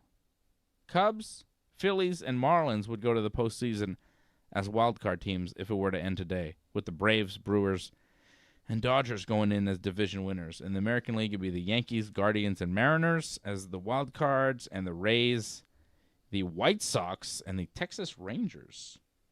The White Sox, although the White Sox are in a tie right now with Cleveland, but I think they have a game in hand. They have 1 less loss. White Sox go from the worst team in baseball to a division leader. Pretty good. Good for them. It happens. Nice to see a turnaround in baseball. White Sox are one of the oldest franchises in the game. Nice to see them have a little success. Yes, John. What are we talking about? I got distracted by the Austin Wells homer. We went back to baseball. Well, I think we're Baron at dark Corbin, side now. I don't like him. He sucks. Okay. I don't want to see him back. I don't care. I don't even want to talk about him. He is big-time jabroni. Jacob Fatu, there was like a match, right? Jimmy Uso wrestled Royce Keys. Jacob Fatu didn't want to wrestle Royce Keys because they're friends for some reason. And so Jimmy wrestled Royce Keys, and Solo Sikoa showed up, and he attacked Jimmy. And then Royce Keys got distracted by Solo and Jacob fighting outside the ring. And then Jimmy hit a spear and then beat Royce Keys. And then Jacob was going to go and beat up on Solo after the match. But Royce Keys pulled Jacob off of Solo. And Solo was like standing there and they didn't want to fight each other because they're friends. But then, Jacob decided, well, I don't care about you, Royce Keys. I'm going to super kick you and then hit you with a senton. So Jacob decided to turn on Royce Keys, heel out on him, and then they kept beating on Solo, and Jacob put a chair around Solo's neck, and he was going to do the running move in the corner, but he's like, you better show up on Raw for the family. The OTC is calling you out. You better show up for OTC business on Raw, or next time I'm going to finish you off. So I guess Solo and the whole bloodline saga, we're going to reach some sort of conclusion or story point on Monday with Solo, I guess, showing up to talk to Roman, and we'll see. Because Roman will not show up on Fridays. He sends the Usos and Jacob Fatu, or just one Uso and Jacob Fatu, to talk to Solo and tell him to rejoin the family. Solo is rebuffing the offer. But, maybe he will accept this week, or maybe he'll set up some sort of match with Roman. I don't know. I don't really care about any of that, though. We have progression in the story, but I'm just like, he joins, he doesn't join, he fights against them. Him and LA Knight maybe will team up together and fight against them. I don't know, and I really still struggle to care. Well, you say, like, Jacob turned heel on Royce. The fans cheered for that. Yeah. Fans loved it. But it was a heel maneuver, no? Because they're friends and Jacob attacked first. That's a mean guy thing to do. Sure, but, like, the fans love the bloodline. Yeah. Like, every member seems like they can do no wrong, it feels like. Yeah. Even when they do wrong, it's not wrong. Like, they're kind of at that, like, when the NWO was, like, so liked, it didn't matter what they did. They always got cheered. Their bloodline's like that now. They're cool heels. But I wouldn't even say they're heels, because, like, they don't get any boos. Yeah, but they're cool. I mean, they do heelish things, but it's cool, so people like it. I wonder what they're going to do for SummerSlam. I feel like it's going to be some sort of tag with the Usos against, like, LA Knight and Solo, but maybe you throw in Royce Keys in there as well, and maybe make it into a 6-man, possibly. It's not exciting. Just trying to get everyone on the show, continue the story somewhat. Yeah, I guess so. And they got Saturday night's main event next week. We'll preview that next week.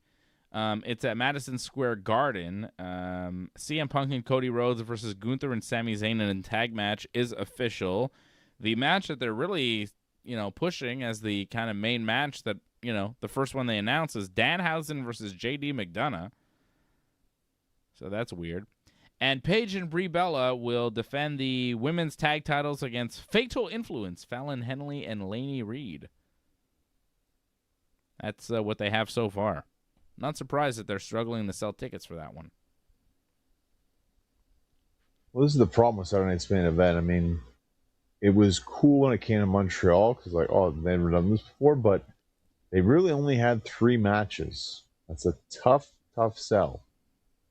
So, I'm not surprised. It's going to be hard to sell Madison Square Garden with only a handful of matches. Yep. 30% off with the code Club WWE right now on all tickets to that show. Yeah. Come showtime, they might be 60% off. Just trying to fill the building. You might even be able to get some for free if you're in the New York area. You never know. Okay. Dark Side of the Ring? The first 2 parts of the Jeff Jarrett TNA saga. It's a 3-parter, right? They got the 3rd part next week? That's right. Whoa.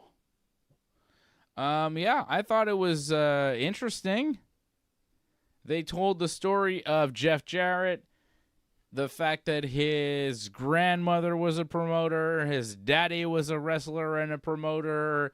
He came up in the wrestling business in Memphis and all around, and he got a shot in the WWE as Double J, Jeff Jarrett, the country music star, and he was in the WWF for a while, and he was best friends with Owen Hart, and Owen Hart died, and he was sad about it, understandably so. And he was in the WWF, and he held up Vince McMahon for $200,000 if he wanted him to drop the Intercontinental Championship because he was owed some money, some back pay. His contract was up. The only leverage he had was that Intercontinental title, and they wanted him to drop the belt on pay-per-view to China. And he said, okay, $100,000. And then he was like, yeah, actually $200,000. And I've heard Jeff tell this story at length on podcasts and stuff like that. It's out there on YouTube. If you want the full version of this story, they told the condensed version of this story on Dark Side of the Ring. You know, there's more to it than what they put out there, but whatever. They're just kind of glossing over stuff. So it's kind of tells you that because it sets up, okay, well, then Jeff leaves WWF after dropping the title and sticking Vince McMahon up for money. He makes his money, and he goes over to WCW the next night on Nitro. He has a run in WCW.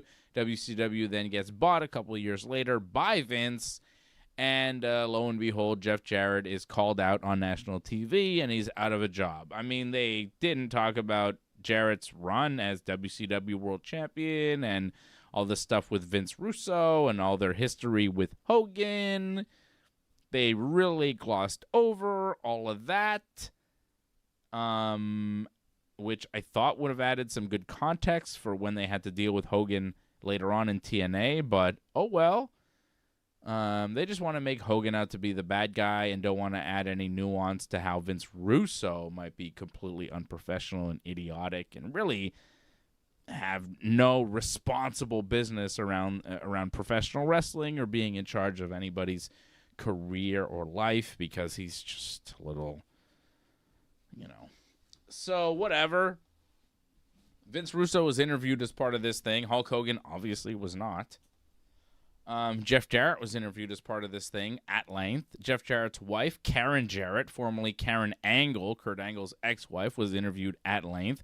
Kurt Angle was talked about quite a bit. They talked about Kurt Angle, his drug problems, coming to TNA, his marriage being fake, and Kurt saying, Karen, I need you and the kids. You know, I know we don't have a real marriage. But we need to come. They were legally separated or whatever. But Kurt says we need to pretend to be a family for this new deal with TNA. You think TNA really gave a damn if Kurt Angle had a family or not? They wanted this guy wrestling. They didn't give a damn.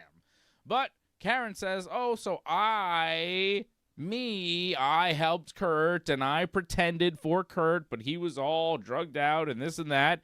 And, he came to TNA and he was a big star, but we weren't together. And Kurt's not talked about. I mean, he's talked about, but he's not interviewed. There's no Kurt. They talk about Kurt a lot.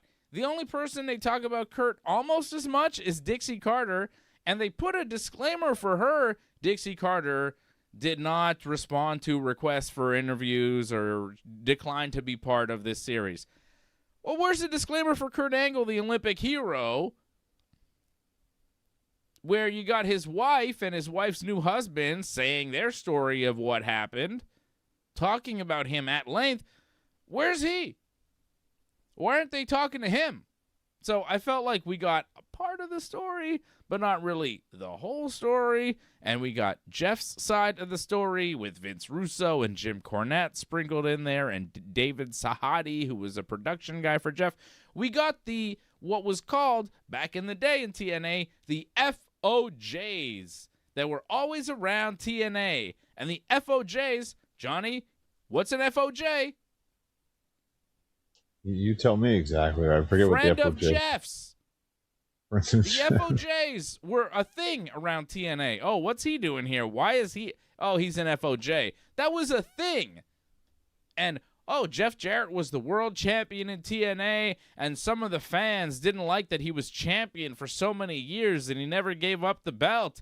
And, yeah, that was true. And how did they explain that? Well, Jeff was running the company and he couldn't trust anybody, and he knew that what kind of tricks wrestlers could play, and he knew that he wasn't going to hold himself up for money because he was the champion and he ran the company, and he wasn't going to quit on himself, so he was the champion because he was the only person he could trust.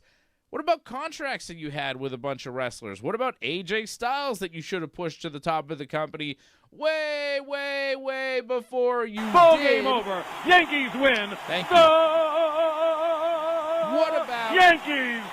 all the things that you should have done, all the people you should have put over when you were champion, when you didn't, that you had under contract, that were proven, tried and true TNA originals that stayed with you for years, that just didn't get the shot? It was clear AJ Styles was the man. It was clear Christopher Daniels should have had a shot with the AEW World title. But those guys were stuck in the X Division, relegated to Jeff Jarrett and Vince Russo's terrible booking for years, and suffered and didn't make the money that they should have and weren't featured, and the fans and the company suffered as well. So they can go and they can blame Dixie Carter and Jeff's father and parents who, whatever with the wrestling business, but my dad didn't show up at my wife's funeral. It's like, all right, that sucks, but do you need to put that out on TV, Jeff Jarrett? It's just like, poor me, poor Jeff,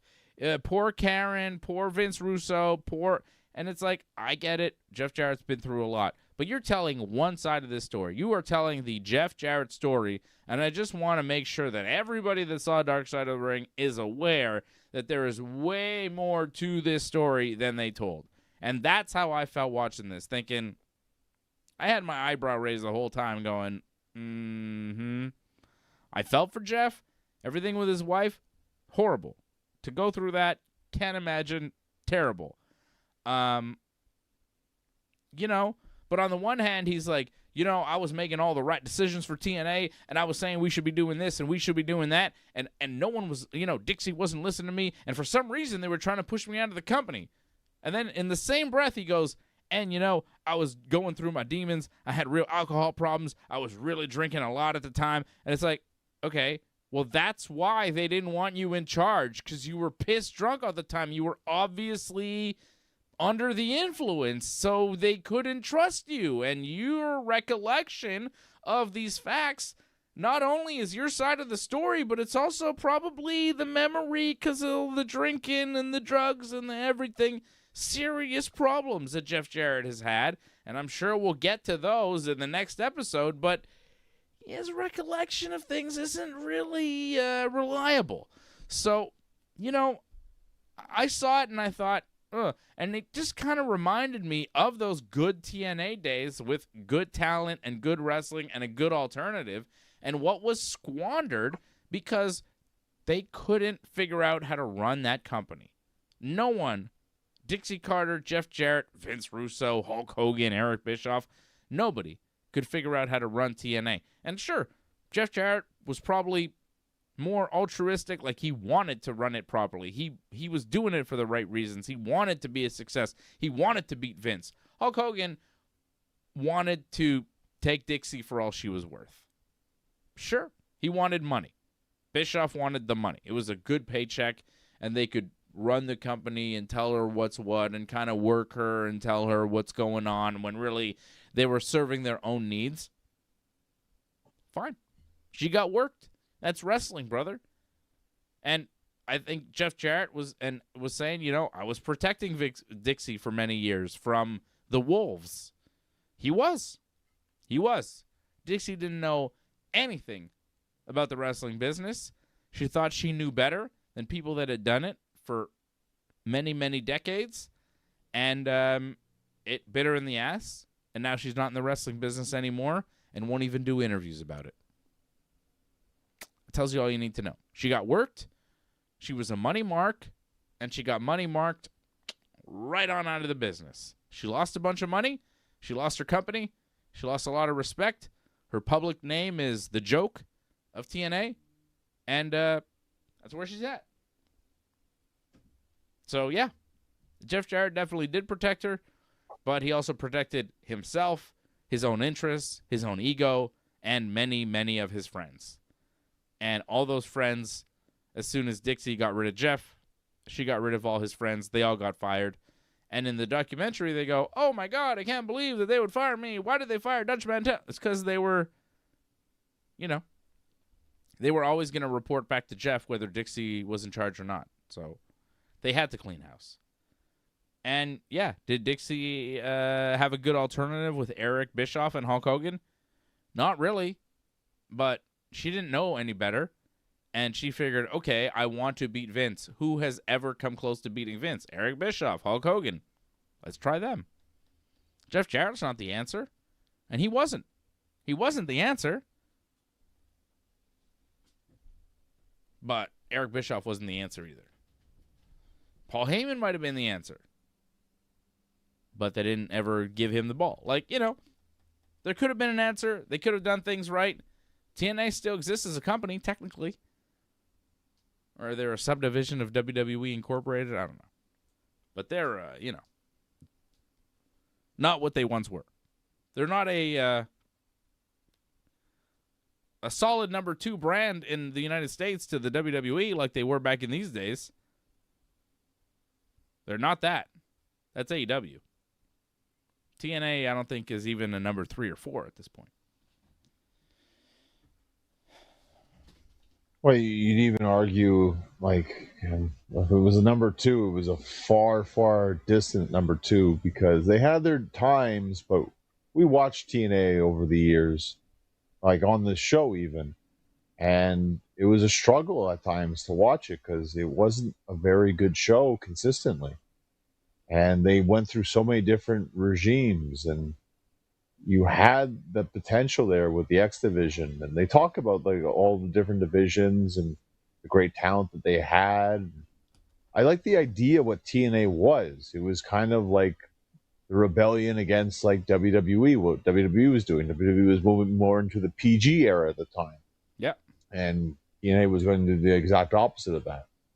But the show, and they talked about this too, the shows were so disconjointed and just all over the place that none of it made any. And I remember talking about it being like, what the hell is going on here? We have no idea what's going on. These things that are happening, we don't understand it.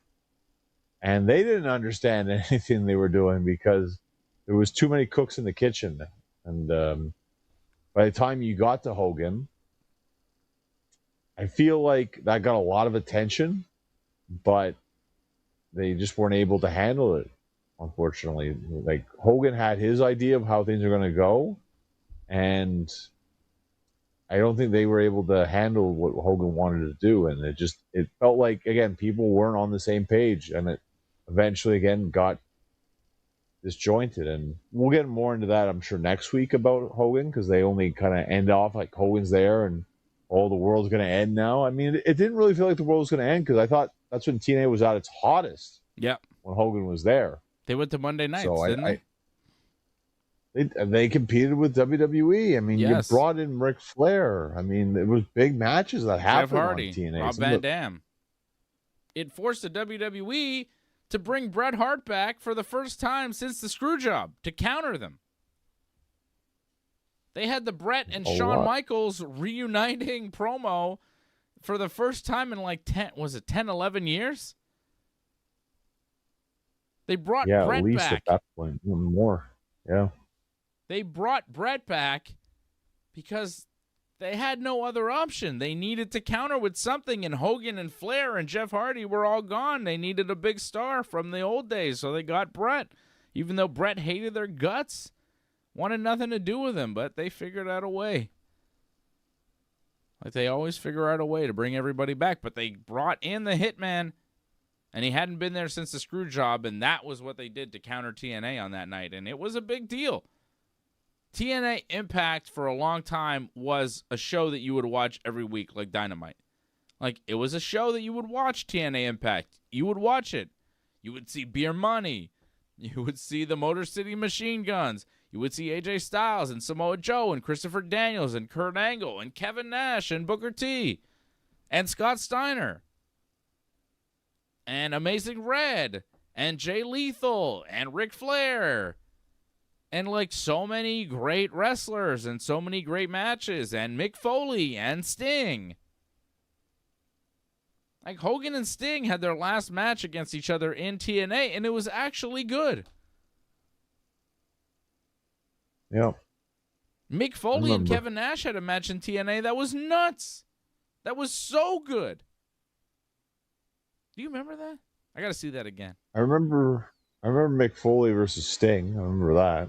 Wasn't it Foley and Nash had one that was crazy? And don't forget Christian. What? Christian was amazing in TNA as their world champion. Amazing. I mean, it put Christian to another level being in TNA because he never could reach that main event level, but TNA gave him that opportunity and showed that he could be a main eventer. There were moments in TNA. Homicide, Hot Stuff like, Hernandez, LAX, original LAX. They were awesome. Well, this is more Jeff Jarrett with TNA. It's not really like the dark side of TNA because there's a lot not covered in terms of what's going on in TNA. So it's more the Jeff Jarrett side of it, pretty much. Yeah, it's mostly just the Jeff Jarrett story. Yeah. I mean, you could have just called it Jeff Jarrett. I mean, and like you said, he is TNA, so I get why it's pretty much part of it, and they counted it as that, because, I mean, he was, so it made sense, but, like, when you watch it, too, though, like, they kind of mentioned that a lot of these guys, like, they didn't know what they were doing. Like, Cornette talked about it, too, like, what are we doing with this? And they bring up a lot of old stuff, and it gets rehashed, like him and Russo, like, going against each other. Yeah. And I saw Angelo ask the question, why does Cornette hate Russo? I think it's just a fundamental, they had to work together on creative of a wrestling show, and they completely disagree with what wrestling is about. Vince Russo is very much like stories and gimmicks and, like, outlandish angles and a bunch of promos, and Cornette's like, let's have wrestling. And, like, Cornette said it. If Vince Russo had it his way on, like, a 2-hour show, there'd be 3 minutes of wrestling. And I don't think Russo would really argue with that. I think, he's not a wrestling-based guy, and he's got a lot of weird ideas, and he's confused about a lot of things in pro wrestling. Like, he's very arrogant, and he's been inside of the wrestling business and creative, and he's had some good ideas when he was allowed to be put into position to be listened to in his career. Like, I think he's just been more lucky that he was in the right place, right time, and people listened to him than good, really.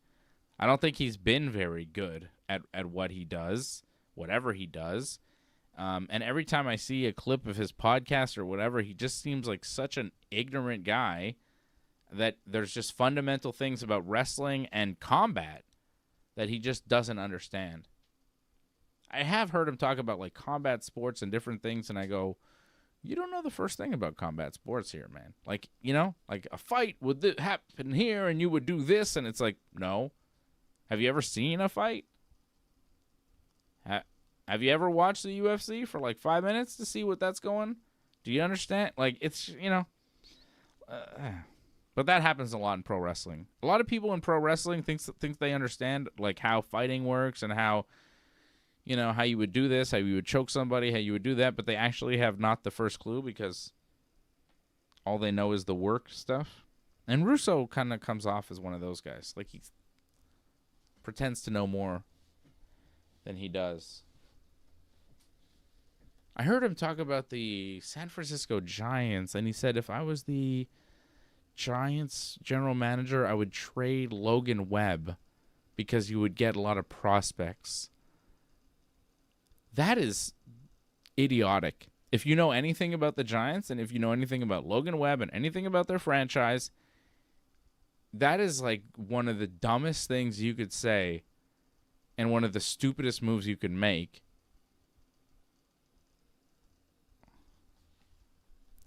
I wish he was the GM of the Giants. He could trade Logan Webb probably for a bucket of baseballs to the Yankees because he's an idiot that would get totally screwed over by anybody with any sense.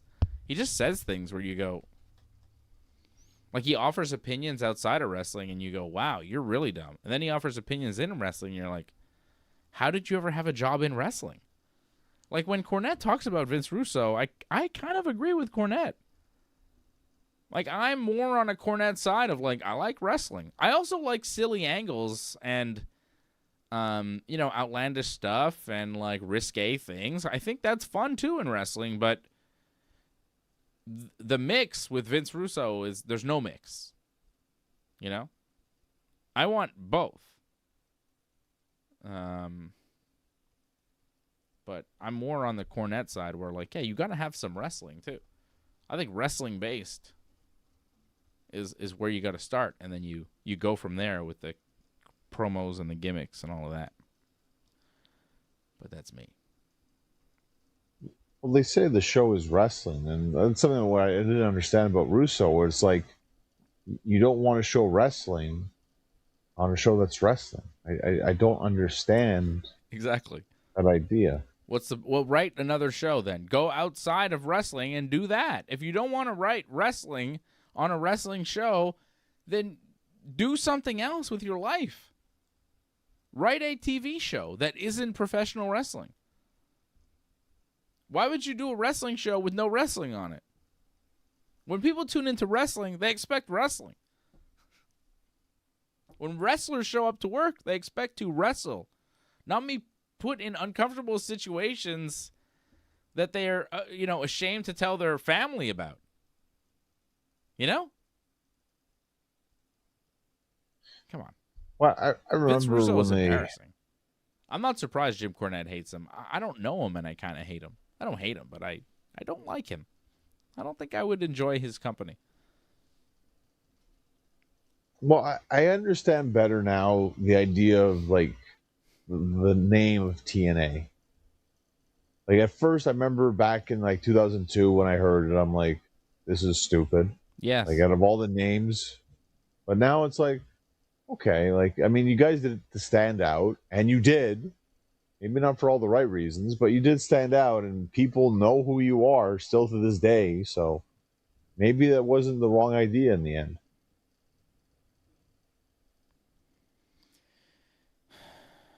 I guess. He's got a name. A name that stand like for so many years, longer than WCW ever did. So I give him credit for that. Well, how many other guys in wrestling have ever been able to make a name off just being a backstage writer? I mean, I guess he did put himself on camera, but. Yeah, I can't say there's too many, if any, really. No. Like, Gerwitz, I guess. Yeah. Ryan Gerwitz. Yeah. That's the only one I can think of right now. Ed off the top of my head. Sure. Yeah, Lagana. Mm-hmm. There's a couple. Okay, well, I thought it was a fun watch. I like to watch these things. I was entertained, but obviously there's some stuff in there where you kind of raise your eyebrow and you go, okay, this is one man's story, and you really didn't try to go outside of the Jeff Jarrett story. And I kind of, as a Kurt Angle guy, Kurt Angle fan, a guy with a ton of respect for Kurt Angle, I didn't really like the way they talked about him without ever having him able to speak for himself. Didn't love that. Jeff Jarrett's fine. I got no problem with Jeff Jarrett, but I got a lot of love and respect for Kurt Angle and what he's done.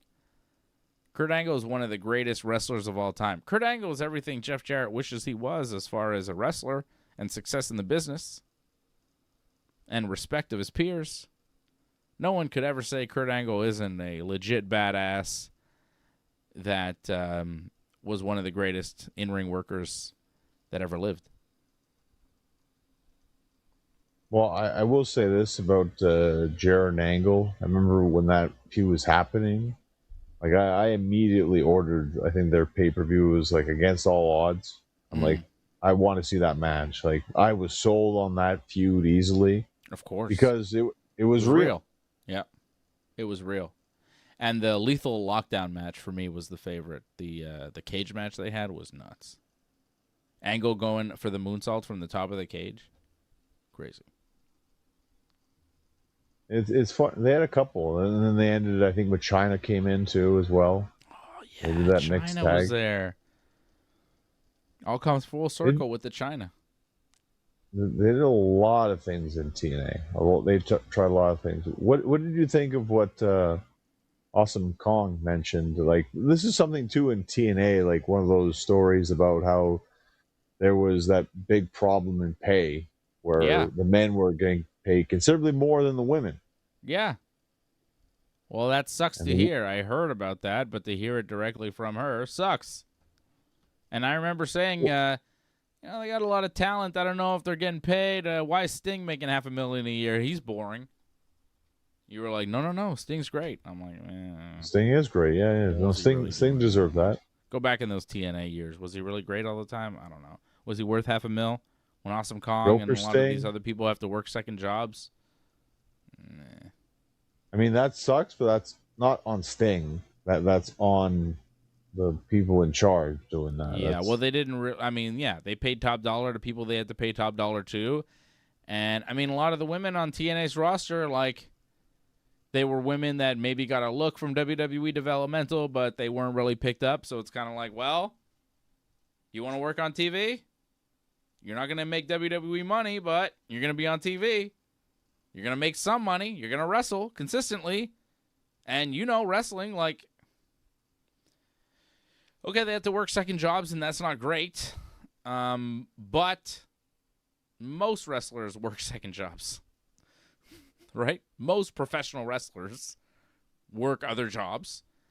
WWE, you don't have to, but you can't really. But in TNA, I mean, they were in one spot. They didn't really travel. It's not ideal, but I don't know. If you're an indie wrestler, sometimes you don't have enough bookings. If you're working once a week, I don't know. I don't think it's great. I think Awesome Kong, should have been paid way more than she did make in TNA because she was so good, and she was such a big part of that division, and she was the champion, and she had great matches, but I don't know. I mean, she tried to leave TNA at one point, and she got a deal with WWE, and she was in the Royal Rumble that one time, and then she disappeared. Like, nothing really worked out. She got pregnant, and, she had a window in wrestling, and yeah. But obviously, I'm not surprised, like, that ODB was making less than Booker T. Like, that doesn't surprise me. Oh, Scott Steiner was making more money than Angelina Love? Like, who's shocked about that? Come on. You think Kurt Angle wasn't making more money than Velvet Sky? Who are we talking about here?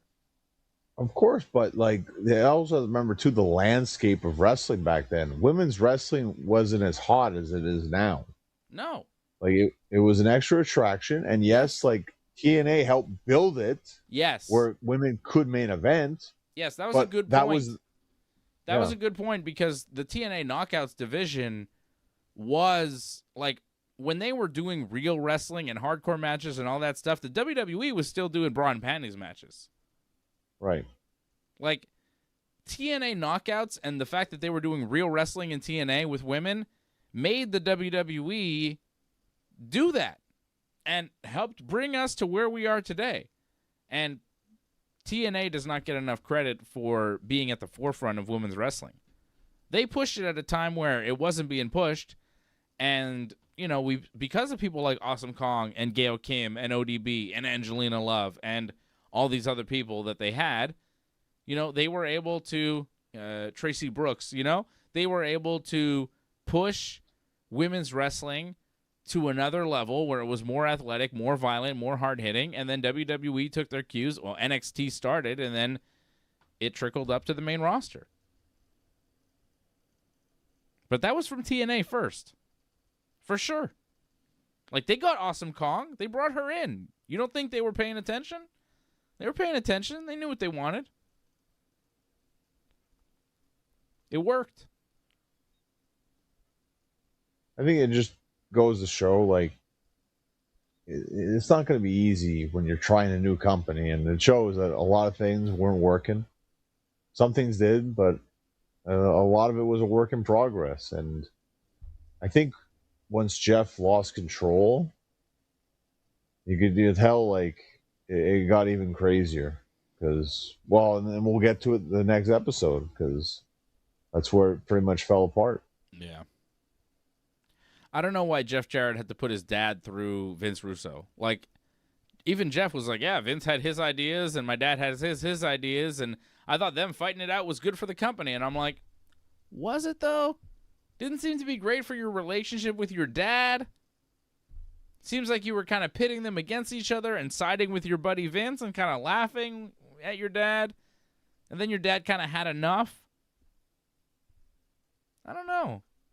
He did the same with Russo and Cornette. Like, for some reason, Jeff, and it's not a bad idea, but he likes to have different heads around, like different opinions. But one of those heads I don't think should be Vince Russo. I think that's when he made like a crucial mistake in just bringing Vince Russo along for the Jeff Jarrett ride all the time. Unnecessary member of the team. I don't know if that's what really hurt him in the end. I think what hurt him in the end was obviously, like, he had his demons. And again, there's a way they tell the whole, like, him and Karen story, their side of the story. I'm sure there's another side of that story that we haven't been told. But again, John, like, you talk about TNA and we talk about the talent and we remember those days. And what was the problem with TNA? The creative. They couldn't get the creative right. Yeah. And whose fault was that? It was Vince Russo. Jeff Jarrett trusting Vince Russo was the reason why TNA wasn't a bigger success. It really was. Never put Vince Russo in charge. Like, it's just a bad idea. Vince Russo hurt TNA more than he helped. And Dixie Carter and the lack of financing hurt TNA too. And then letting Dixie Carter in, and she wanted to be in charge of it, that hurt TNA too. But the creative, Dixie got involved. Vince Russo got involved. When Jeff left, Vince Russo got to stay because he was tight with Dixie. He just cozied up. However he did that. They didn't really talk about any of the rumors around Dixie Carter and how cozy she got to some of the talent, but I guess maybe episode 3, but it seems like they won't even go there. Which I wanted the real dark side of the ring. Give me the real dirt. Don't tiptoe around. And they didn't even tiptoe around. Maybe Dixie was a little close to the talent. None of that. Except one thing where they buried Kevin Nash, which real nice, too. Oh, some guys were here just to cover a paycheck. They weren't really here to work. They didn't care about TNA. I saw Kevin Nash talking to Dixie, pouring her more wine at the bar, telling her everything she wanted to hear. And I'm like, was he trying to get money or was he trying to get something else from Dixie Carter? And who knows? He probably got both. But the way they were saying it, I was like, oh, he's working her. But I'm like, is he also seducing her? Big sexy. I don't know what exactly they were saying there, but they definitely did seem to bury Kevin Nash, saying he was only in it for a paycheck. Even though he did a lot of good work in TNA, the Paparazzi Production Club or whatever that was fun. He did fun stuff, Main Event Mafia. Kevin Nash was good in TNA. He had good matches, like I mentioned. I don't know. I didn't like the way that they completely buried Kevin Nash and said he was only there for a paycheck when he actually produced in TNA more than a lot of other legends that they brought in.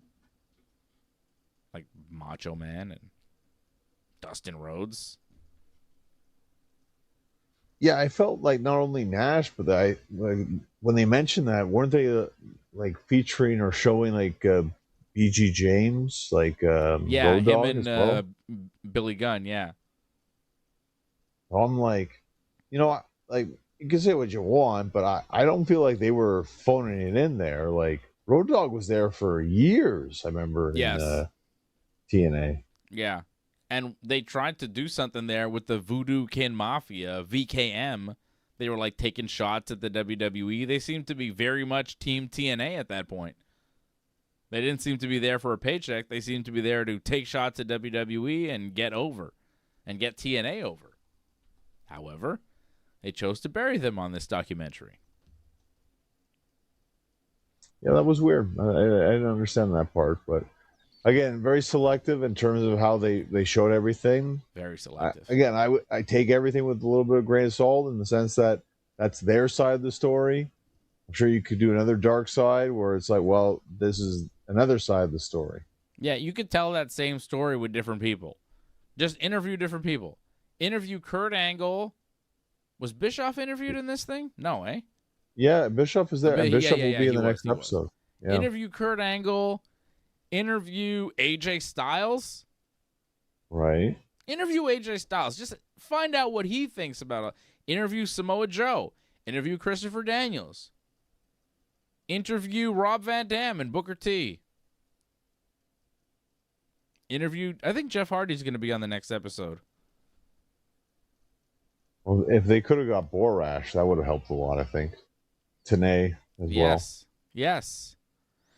You know, there are guys that they could get for this story to tell a completely different side, but unfortunately they're not on there. So that's my big criticism of this Dark Side of the Ring show. It's Jeff Jarrett's story and nobody else's. Johnny? I'd still recommend watching it, though. Yeah, I mean, I think it was still entertaining to watch. Yeah. I would recommend more for people to watch you. I understand you have a big match, tomorrow? Yeah, I'm going up north. It's like a Creed Reserve spot, but it's mainly for them, so I'm not going to put that over much. But I am wrestling there, and New Brunswick I'll be wrestling as well. So I'll put that over Superstars of Wrestling. So July 18th, I'm going there. That's a big show. So check that out on my Instagram and on Twitter /X at North Genesis on Twitter X and at Genesis Johnny North on Instagram for more info. New Brunswick. Does that mean you won't be on with us next Friday or you're leaving Saturday? Stay tuned. I'm not sure yet. Where New Brunswick? It's going to be in St. John. Right. Let's see. What's the drive length there? It's like a 12 good 8 hours. It's a good 8 hours. I say more towards 12. I mean, take stops every now and then. It's a long drive. Well, okay, it's going to be a long drive next couple of weeks ends. We'll see if you get to Johnny next week or you get the Simon Brothers. We'll see. And, we didn't do MMA anything this week. What do you think tomorrow? Do you think Conor McGregor is going to win? He hasn't fought in like 5 years, and he's going to fight Max Holloway tomorrow night in Vegas. What do you think? You think Conor's going to win? I don't. But, he's very big now. He looks very jacked and large, and it's like a fight at 170 pounds. I honestly think it could go either way. I think the smart money's on Holloway because he hasn't fought in so long. Conor, right. But it's kind of interesting to see what Conor McGregor looks like. He's the biggest name in the history of the UFC, and he's coming back to fight tomorrow. And we're not covering it because I don't want to come back and cover MMA with Conor McGregor, who's been found, guilty civilly for some very bad things. He's done some very bad crimes. And I don't really want to cover him seriously because it's not a serious fight and he's not a serious person. But I'm kind of interested in the fight because, it's still Conor McGregor. He's like a name. But I just can't, I don't know. I find him distasteful, just like many other things in the UFC. It's really perfect time in the UFC. They got the White House card and then they get Conor McGregor. You get all the predators out of the way so you can maybe get to some of the cleaner athletes the rest of the year. But so we're taking a little break from the UFC while they have their predators either cage side or in the cage. But yeah, I think Conor will lose. But you never know, man. Who knows? He's got a good left hand. Fighting's crazy. Holloway could slip on a banana peel. What you got? What do you think? Yeah, I would think Holloway, but I think most people want to see Connor get the win, because I think people want to see him make a comeback here. So, Do you think people want to see him make a comeback, or are they rooting against him because he's kind of turned into a bad guy? I feel like a lot of people are rooting against him at this point. The tables have turned on Connor. I think he'll always have his fan base, and I think because he was a big star, arguably like the biggest, that people want him to at least try to get back to that. But I think they'd rather see him fight again, and if that's going to happen, he's got to win some fights.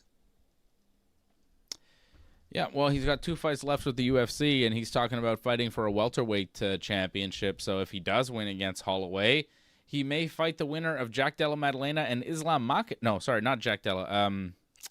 Ian Machado Gary and Islam Makhachev, which would be real interesting if Islam wins and Conor wins, and then you maybe set up an Islam-Conor 170 title fight, which would be like Conor versus Khabib again, except it's Islam, you know? He has a real beef with that crew. It would be a very heated rivalry, and I'm not talking about that hockey show with those kissing dudes. I'm talking about a fight between Conor and the Khabib crew. I think that would be real heated rivalry, brother. UFC style. Conor's going to make out with Islam. It's going to be gross. All right. Norway and England tomorrow, John. World Cup quarterfinals. And Argentina, Switzerland. 2 big games tomorrow. I'm going to go with England and Argentina to win. And then France is going to win their semifinal over Spain. France is going to the finals where they will face England in the finals. France will beat England to win their 3rd World Cup. That is my official prediction right now as we sit in the final week of the World Cup. World Cup final will be next Sunday. Next Sunday, John. So we will have our World Cup finalists by the time we speak again next Friday. The semifinals will take place Tuesday and Wednesday. 3rd place playoff on Saturday, and then the final on Sunday. So Tuesday and Wednesday we'll know who our finalists will be. And I am predicting it'll be France, England in the finals, not Argentina. I believe England will pull it off over Norway, even though Norway has been great. I think England takes it, then takes it over Argentina in a big shock, I think. And then Harry Kane will go straight to hell as Mbappe puts it right in his face. And France will win the 3rd World Cup for France. Sorry, England. It's not coming home. It's going to France.